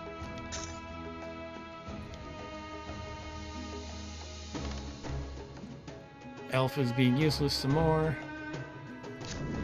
He finds a wild boar. There was another animal in the deck, apparently. I guess there's 2 wild boars. That's like the 3rd time I said, oh, there was another animal in the deck, apparently. And again, that's because I have the power to charm an animal and they fight by my side, but I just haven't been able to do it. I tried it once on a strength 4 serpent, but I failed my roll to acquire him. He just failed his roll there. Look, it took him so far back because he failed it by so much. Oh, is that true, Dan? Wow. No, it doesn't help me evade in the chasm, unfortunately. A good thinking. That would have been something, kind of thing I forget. Here comes the command spell 2. Wow, he's failing much more than he's succeeding with that roll. Thankfully for the rest of us. 6, that takes me to the Warlock's Cave. Let's do it. Give me a Talisman, Warlock. What's my quest, sir? My quest is deliver 1 magic item. If I have one, I have to discard it. Which sucks. Because that's the Solomon's Crown. Well, it's not the worst thing to do. I would rather not be forced to do it right now, but time is of the essence, so probably it is the best bet. A talisman cannot be crafted from nothing. It is more than a shape, more than a symbol. A silversmith could not make what you need. I can, and that is why you have come to me, but I will require raw materials to do this. Materials that you must provide for me. Here you go, your Solomon's Crown for a talisman. Now that makes my craft roll harder now. But I have to do the math. I might be better off taking the strength path after all. Or basically taking the craft path for the door, because then it'll be guaranteed with the dwarf on my but with the gnome. Then we just need a 7 or less on 1 die, so it's auto win. But then from that point on, it might be better to take the strength path. Alright, so I got my talisman, even though I didn't really want to... it's not great that I lost the craft. I still feel like if I do catch up to the troll and kill him, the warrior's going to catch up to me and kill me. And the man, his first time seeing this game, pretty cool gameplay. Cool, yeah, I was thinking of it because the new edition of the warrior's casting random on the elf for some reason, or was it vice versa? Sorry, I'm distracted for a minute. Turned him into a toad. Oh, the warrior's a toad. Oh, snap. Oh, shit. Let me explain what just happened here. First of all, let's just set the AI settle down for a moment. Then I'll explain what happened.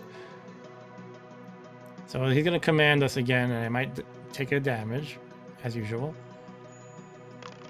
All right, took a damage. Everybody took a damage.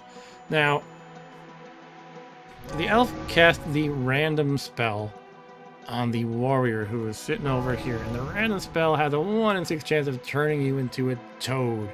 If you're a toad, you for 3 turns become a 1/1 creature, 1 strength, 1 craft, for 3 turns, and you can only move 1 space a turn for those 3 turns. But probably the worst thing is you lose all of your objects and followers.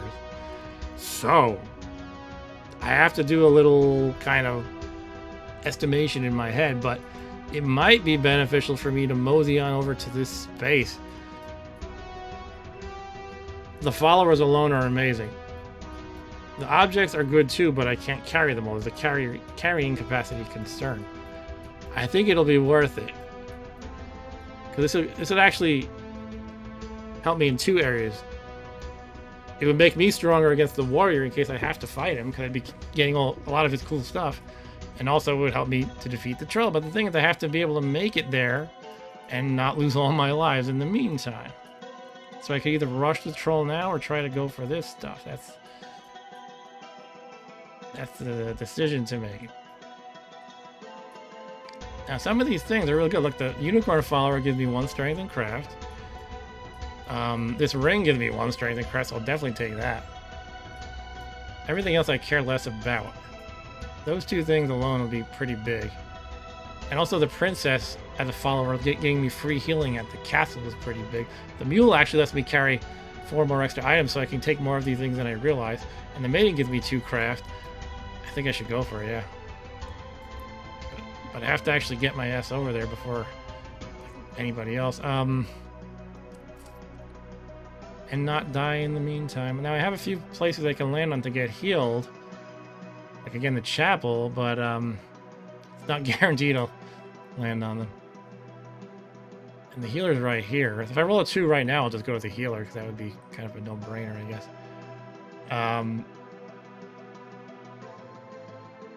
I'll see what I roll and then make a decision. I rolled a 1. Of course, I gotta make the worst roll possible, basically. The desert and get killed, no thank you. Or over here and get a sword that I don't really want, because my axe is better. I guess I'll go to the sword. It's gonna be a long trip to get over here, and then make sure I don't die in the meantime. Like, in other words, get healed. But that's what I'm gonna go for. I might as well take the sword because I can hold it.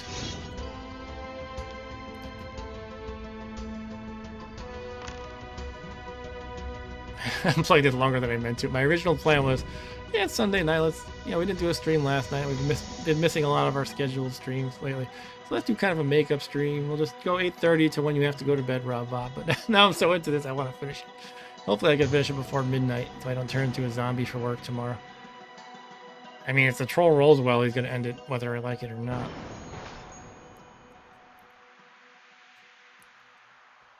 One, two, three, troll. 1, 2, 3, troll. 1, 2, 3. No! Okay, the rest of us are down to 2 lives.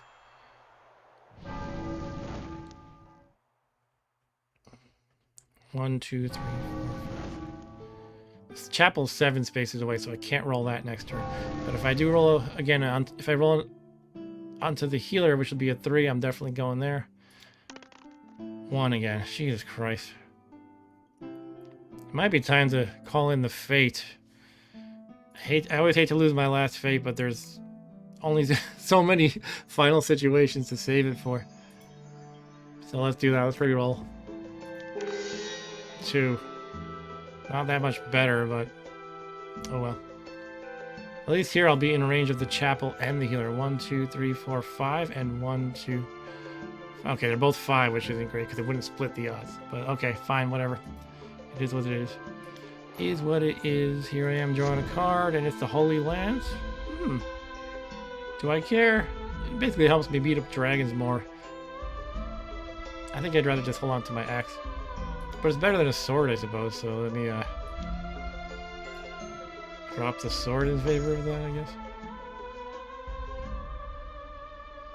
There's no evil players, right? Yeah. I don't know. I'll ditch the sword. Fine. Okay, so I do feel like the troll's just gonna go 1-2 game over. The frog can cross the river. I think he rolled when he was at the tavern the previous turn, the outcome where a ferryman will take you over the river for the next turn. He cannot normally move across the river, I don't think. That would be news to me. Here comes the second to last death he's trying to deal out right now. He failed at that. Whew. Actually, the elf managed to heal up. It would still be the second to last death for me and the toad, though. All right, so now 1, 2, 3, 4, 5. I'm hoping for a 5. 4. Guess I'll land at the shrine here. This demon's too dangerous. Well, maybe I'll roll a life right here. Or a fate. I'll take either one. I'll take anything. 4 is gain a spell. Sure, give me it. It's healing. Yes, that's required. By casting it on yourself or any other character, the recipient is healed up to their life value. I'll take that. Thank you. Thank you, spell deck. Elf is gonna not attack me. He's smart. He knows it's good for him. Alright, this healing will buy me some time. This is the last turn. The toad is a toad. He's gonna get killed by an ogre right now, and then if the command spell is successful, the warrior is out of the game. Because the toad only has 1 life now. So the toad is on the verge of game over. Let's see what the troll rolls, though. 4, 5, or 6, and the warrior is out of the game. And I'm close to it, so I don't really want that outcome. Okay, we're safe for now. Alright, I am up. My spell is healing. I gotta keep track of that. Now, part of me goes, I'm not gonna try this because it's the computer game, and I find getting spell timings right with the UI and all, it can be difficult. In theory, though, I would like to hold on to healing until he's a... If this is even theoretically possible, until he rolls that coup de grace, the final death. But I'm just going to cast it right when I get down to 1 life, because I don't know if I can do that. I'm thinking probably not. But for now, I might roll a 1 and heal up at the chapel. Who knows? 2. And again, I am trying to get over to this opposite corner, but I don't want to land on this freaking demon, so... Guess I'll just go here and, oh, beat up that elf for his magic belt. Yeah, that's still part of the plan, I guess. I'll have to ditch, something. I don't really care, though. I'll ditch something. That's fine. Yeah, or I could draw... It's better to draw a spell at the mage or take that belt.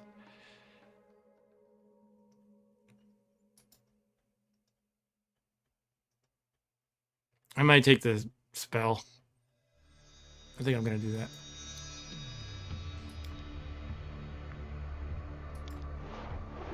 It's only one or the other. Encounter the space or the character.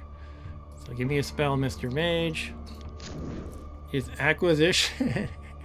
If I had that earlier. Take 1 object of your choice or 1 gold from any character. Well, it might still be useful. Uh-oh. Elf is targeting someone. Oh, he's targeting me. Shit. What's he taking? Nullify. Cast anytime in the character. Oh, the character must discard any spells. No, can I? No, can I? Shit, can I counter with 1? Shit. Ah. Oh, there goes my healing. That dick. I feel like in the real board game, I could have said, well, the healing says anytime, so I can cast it now, but I couldn't catch up with the UI fast enough. Alright, there goes my, like, safety valve. With only 2 life, it seems you need to reach the troll ASAP. I don't think I'm gonna get to him in time. I need to hit healers. Anything that can heal me. That was such a jerk move on that by that elf.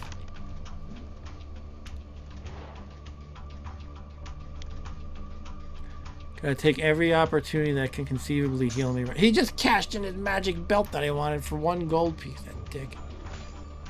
Warrior cast teleport. Which region is he in? Can he go to his pile of stuff? No, he's in a different region, so he cannot. He can go to the healer, though. So he's getting healed up. He's got 4 lives now. Alright. But he has to fight a dragon in the cave. He got it. He nailed it.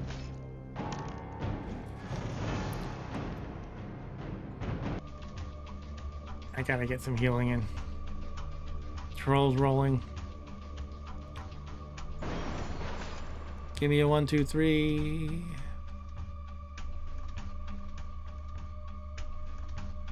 Here it goes. Shit. Okay, it's do or die now. I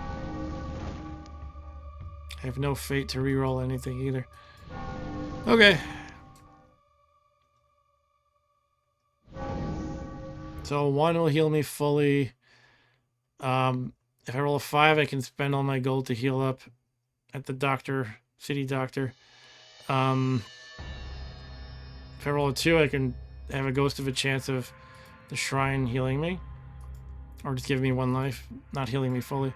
Or if I... Well, we'll just roll and see what happens, I guess. 4. It's always giving me the opportunity to fight this craft 10 demon. What good does that do me? If I fight up stairs, I can go to the market. Does that help me at all? Probably not. No, nothing can heal me at the market. Dandaman says, could that frog spell be cast on the troll? It could, but he would just be sitting here. And I think he can still cast command even as a frog. If not, he would just waste 3 turns while he's a frog, and then after that he could cast it. Anyway, I guess all I can do is go here and hope I draw something helpful, and or that the troll doesn't roll 4, 5, or 6 next turn. Sucks that it's come down to this. Well, here we go. 2 bags of gold. A lot of good that does me. I mean, it's great that I could theoretically use the mercenary 6 times, but oh well. I just gotta pray for a 1, 2, 3 roll from the troll. Otherwise, it is game over. Or maybe somehow the elf cast a heal spell on me or something. Fat chance. But the warrior, it's up to you to heal me. He's gonna fight this ogre instead. Instead of healing me, which he can't even do. Alright. He couldn't even heal me if he wanted to, is what I'm saying. Alright. This is it. Coin flip determines whether I have another turn or not. Here goes nothing.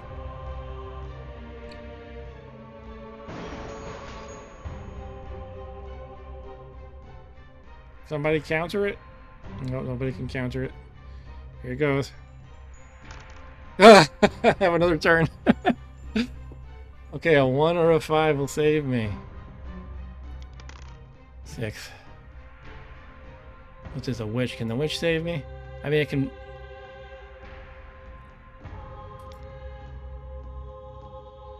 No, I can lose a life here. I cannot gain a life. So the witch isn't good. So basically I'm down to trying to roll a 5 to gain 1 life at the shrine. A 6 would be good too, because I can teleport to any space and then I can go to the chapel and heal up.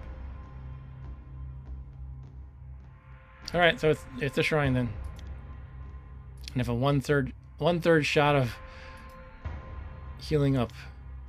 Or healing at least by 1. Here goes nothing. And we roll a 4, gain a spell. Well, maybe there's another healing spell in the deck, I don't know. Here goes. Counter spell, that's good. Negate the effects of any spell just cast, including the command spell. Okay, I'm going to queue that up. Gotta make sure I don't miss my window of opportunity. I want to queue it up right. Here's the thing, I have to click on things fast, which I hate that you have to do. I don't want to queue it up now because the elf might cast something and then it'll get used on that. Ideally, I would do it right when the warrior ends his turn, but I might just do it right when the elf ends his turn, because the warrior has no spells. There's a chance he might get a spell and then I accidentally blow the counter spell. But actually going by the let me look at the card again. Here's the problem. The problem I'm going to have now is the UI being a pain in the butt. Well, let me look at my spell. I think it said after it's cast, right? So does that mean I could actually technically wait for the roll? And if it's a roll that would kill me, then I could cast it. That's how I would read it if I was sitting around with my friends playing, and hopefully they would agree with me. But it says after. It says negate the effects of any spell just cast. But I don't know if I find the UI for this game when you're trying to cast spells at the right time is very unforgiving. Long story short, I think I'm just gonna queue it up when the warrior is taking his turn. Unfortunately. And now when the elf is taking his turn because he has a spell. Anyway, for now it is end turn. And let me get ready to queue that up. Elf is going. Can I even pull it up in advance? Come on, let me do it. Can't queue it up yet even. Doesn't even give me the option to queue it up. Oh, the elf got all the pile of crap. Oh, well. The problem is you can't beat someone up and take his follower. Now I could kill him by removing all his lives, and then I can get all his followers. Anyway, it seems like the game is Hail Mary at this point anyway, but now it's even more of a Hail Mary.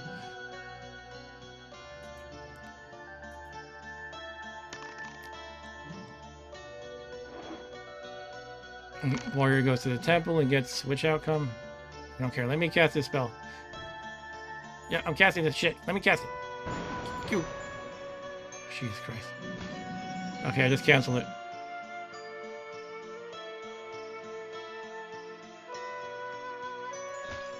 Okay. Now again, I'm not sure if I used it optimally, but I think I would have missed my window of opportunity if I had waited for the roll to happen. Alright. To now have another chance, I need a 1 for the chapel, or I cannot reach, unfortunately, the city this turn, so basically I need a 1. Oh, actually, this place. Yeah, it says a healer. Okay, so 1 or a 5. 6.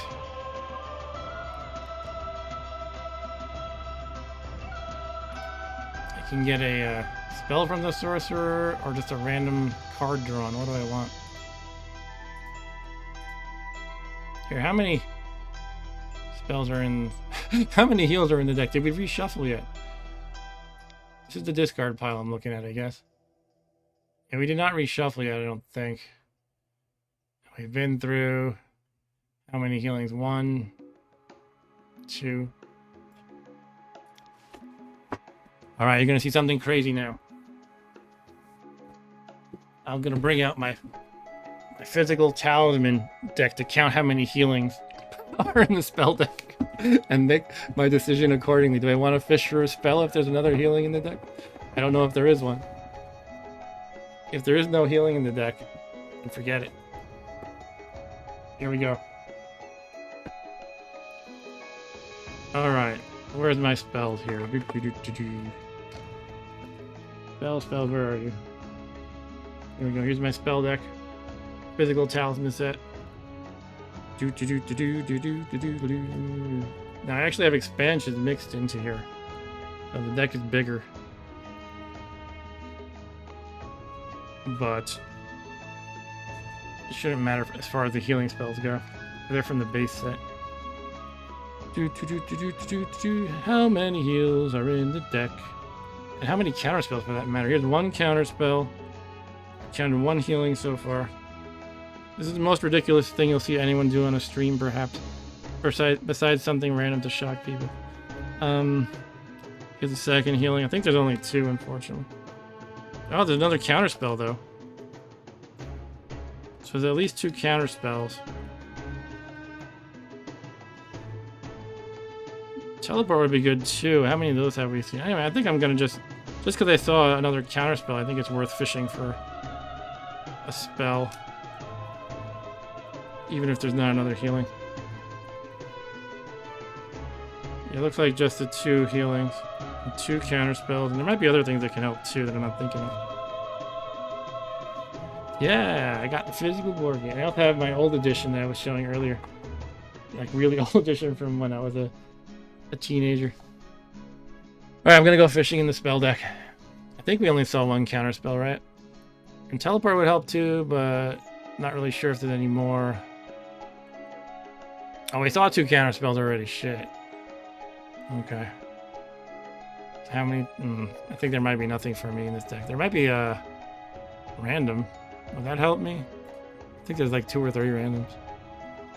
Probably wouldn't really help me if I turned him into a toad. Oh. Immobility. I don't know. I don't want to get too crazy with this card counting stuff, because I have to think of all the possibilities first.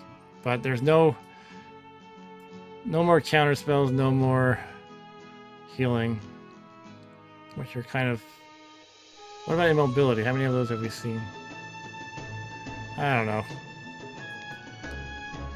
I guess I'm just gonna go for a spell because it's kind of beyond the scope of that I have.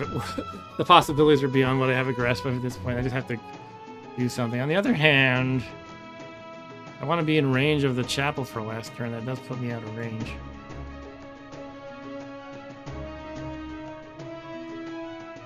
I'd rather have 2 possibilities each turn to heal up than just 1.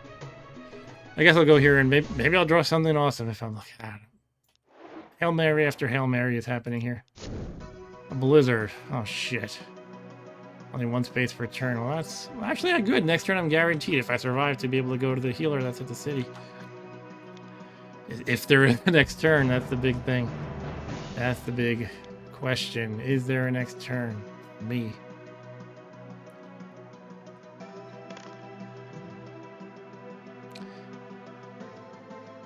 I don't get why the elf isn't going. Did he lose a turn? He must have got drunk at the tavern. All right, here we go. 1, 2, or 3. I don't know. I think my luck is about run out by now. Here we go. Yep, there it is. Game over. I feel like I had a path, but alas, I couldn't make it happen. Oh well, that's that.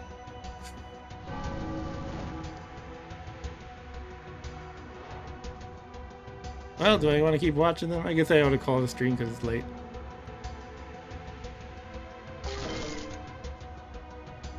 But I kind of want to watch what happens. At least, you know, at least it'll go faster because there's no human being speaking and overthinking.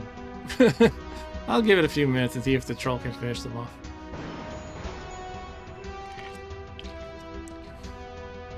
I mean, he could knock out the warrior right now and then bring the elf down to 1 life. He did. It's kind of frustrating because I had a guaranteed heal next turn. I just couldn't survive 1 additional turn. But you know, how many turns can you push your luck like that? your luck's bound to run out. Oh well. Well, yeah, you're pretty much right. Except at least I could easily stomp on the elf.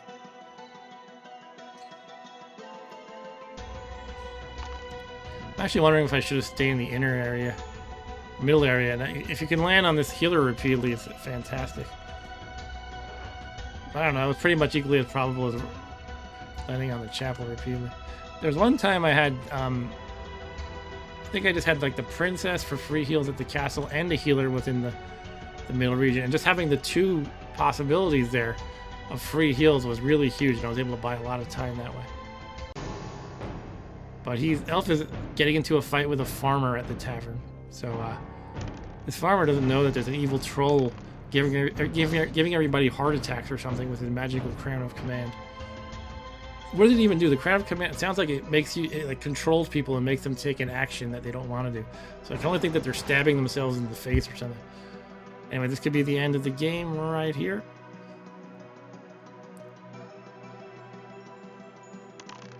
It is not. The elf lives to see another turn. But what is he going to do? He's underpowered. Doesn't have a talisman, I don't think. Oh, actually, he might have one now. No, he doesn't. Why didn't he pick one up in the space?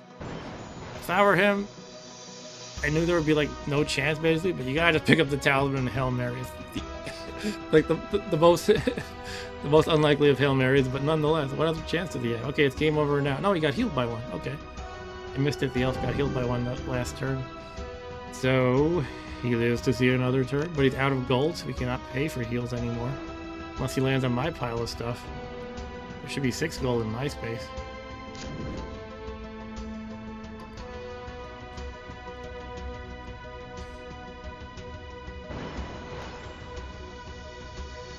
Alright, here we go. I think it's game over. You got it. Okay, let's watch the little end game celebration scene that it does. I mean, it's just a little zoom in, kind of. The elf is dead, and the AI player, the troll, manages to win. All hail the king troll. Boo. Okay, that's that. I got beaten by AI. And I get some like levels up and things here. I killed the most spirits. I lost the poltergeist over water. I had the most craft, so I get a little bonus there. I traded in the most trophies. Is that it? Yes, a stalemate would be boring. Dataman says, wouldn't the stalemate get boring or eventually the one command spelling win because no one could ever reach him? Stalemate would be incredibly boring and someone should just end the game. Yes. Just call it, you know, have a handshake and call it a draw, or if both players are stubborn, I would personally leave the room and do something else while they continue to be stubborn. But and that's a very rare thing, a true stalemate. The only times I've seen it happen are that one elf scenario where the healer who can heal 2 for free is on a woods, and the elf can bounce back and forth between woods in perpetuity. And the best case is that the Crown of Command guy can dish out 2 damage in the 2 turns that the elf is bouncing back and forth. But yeah, I've seen it happen a few times, and it's kind of hilarious in a sense, but just gotta call it a draw basically at that point. And that is it. So yeah, it keeps track of like your achievements, and you can like level up and stuff. And I'm apparently ranked number 16,941 among everybody in terms of games won. I won 7 games apparently. At some point this number reset. I don't know why or how, but I had played a ton of games back in the day.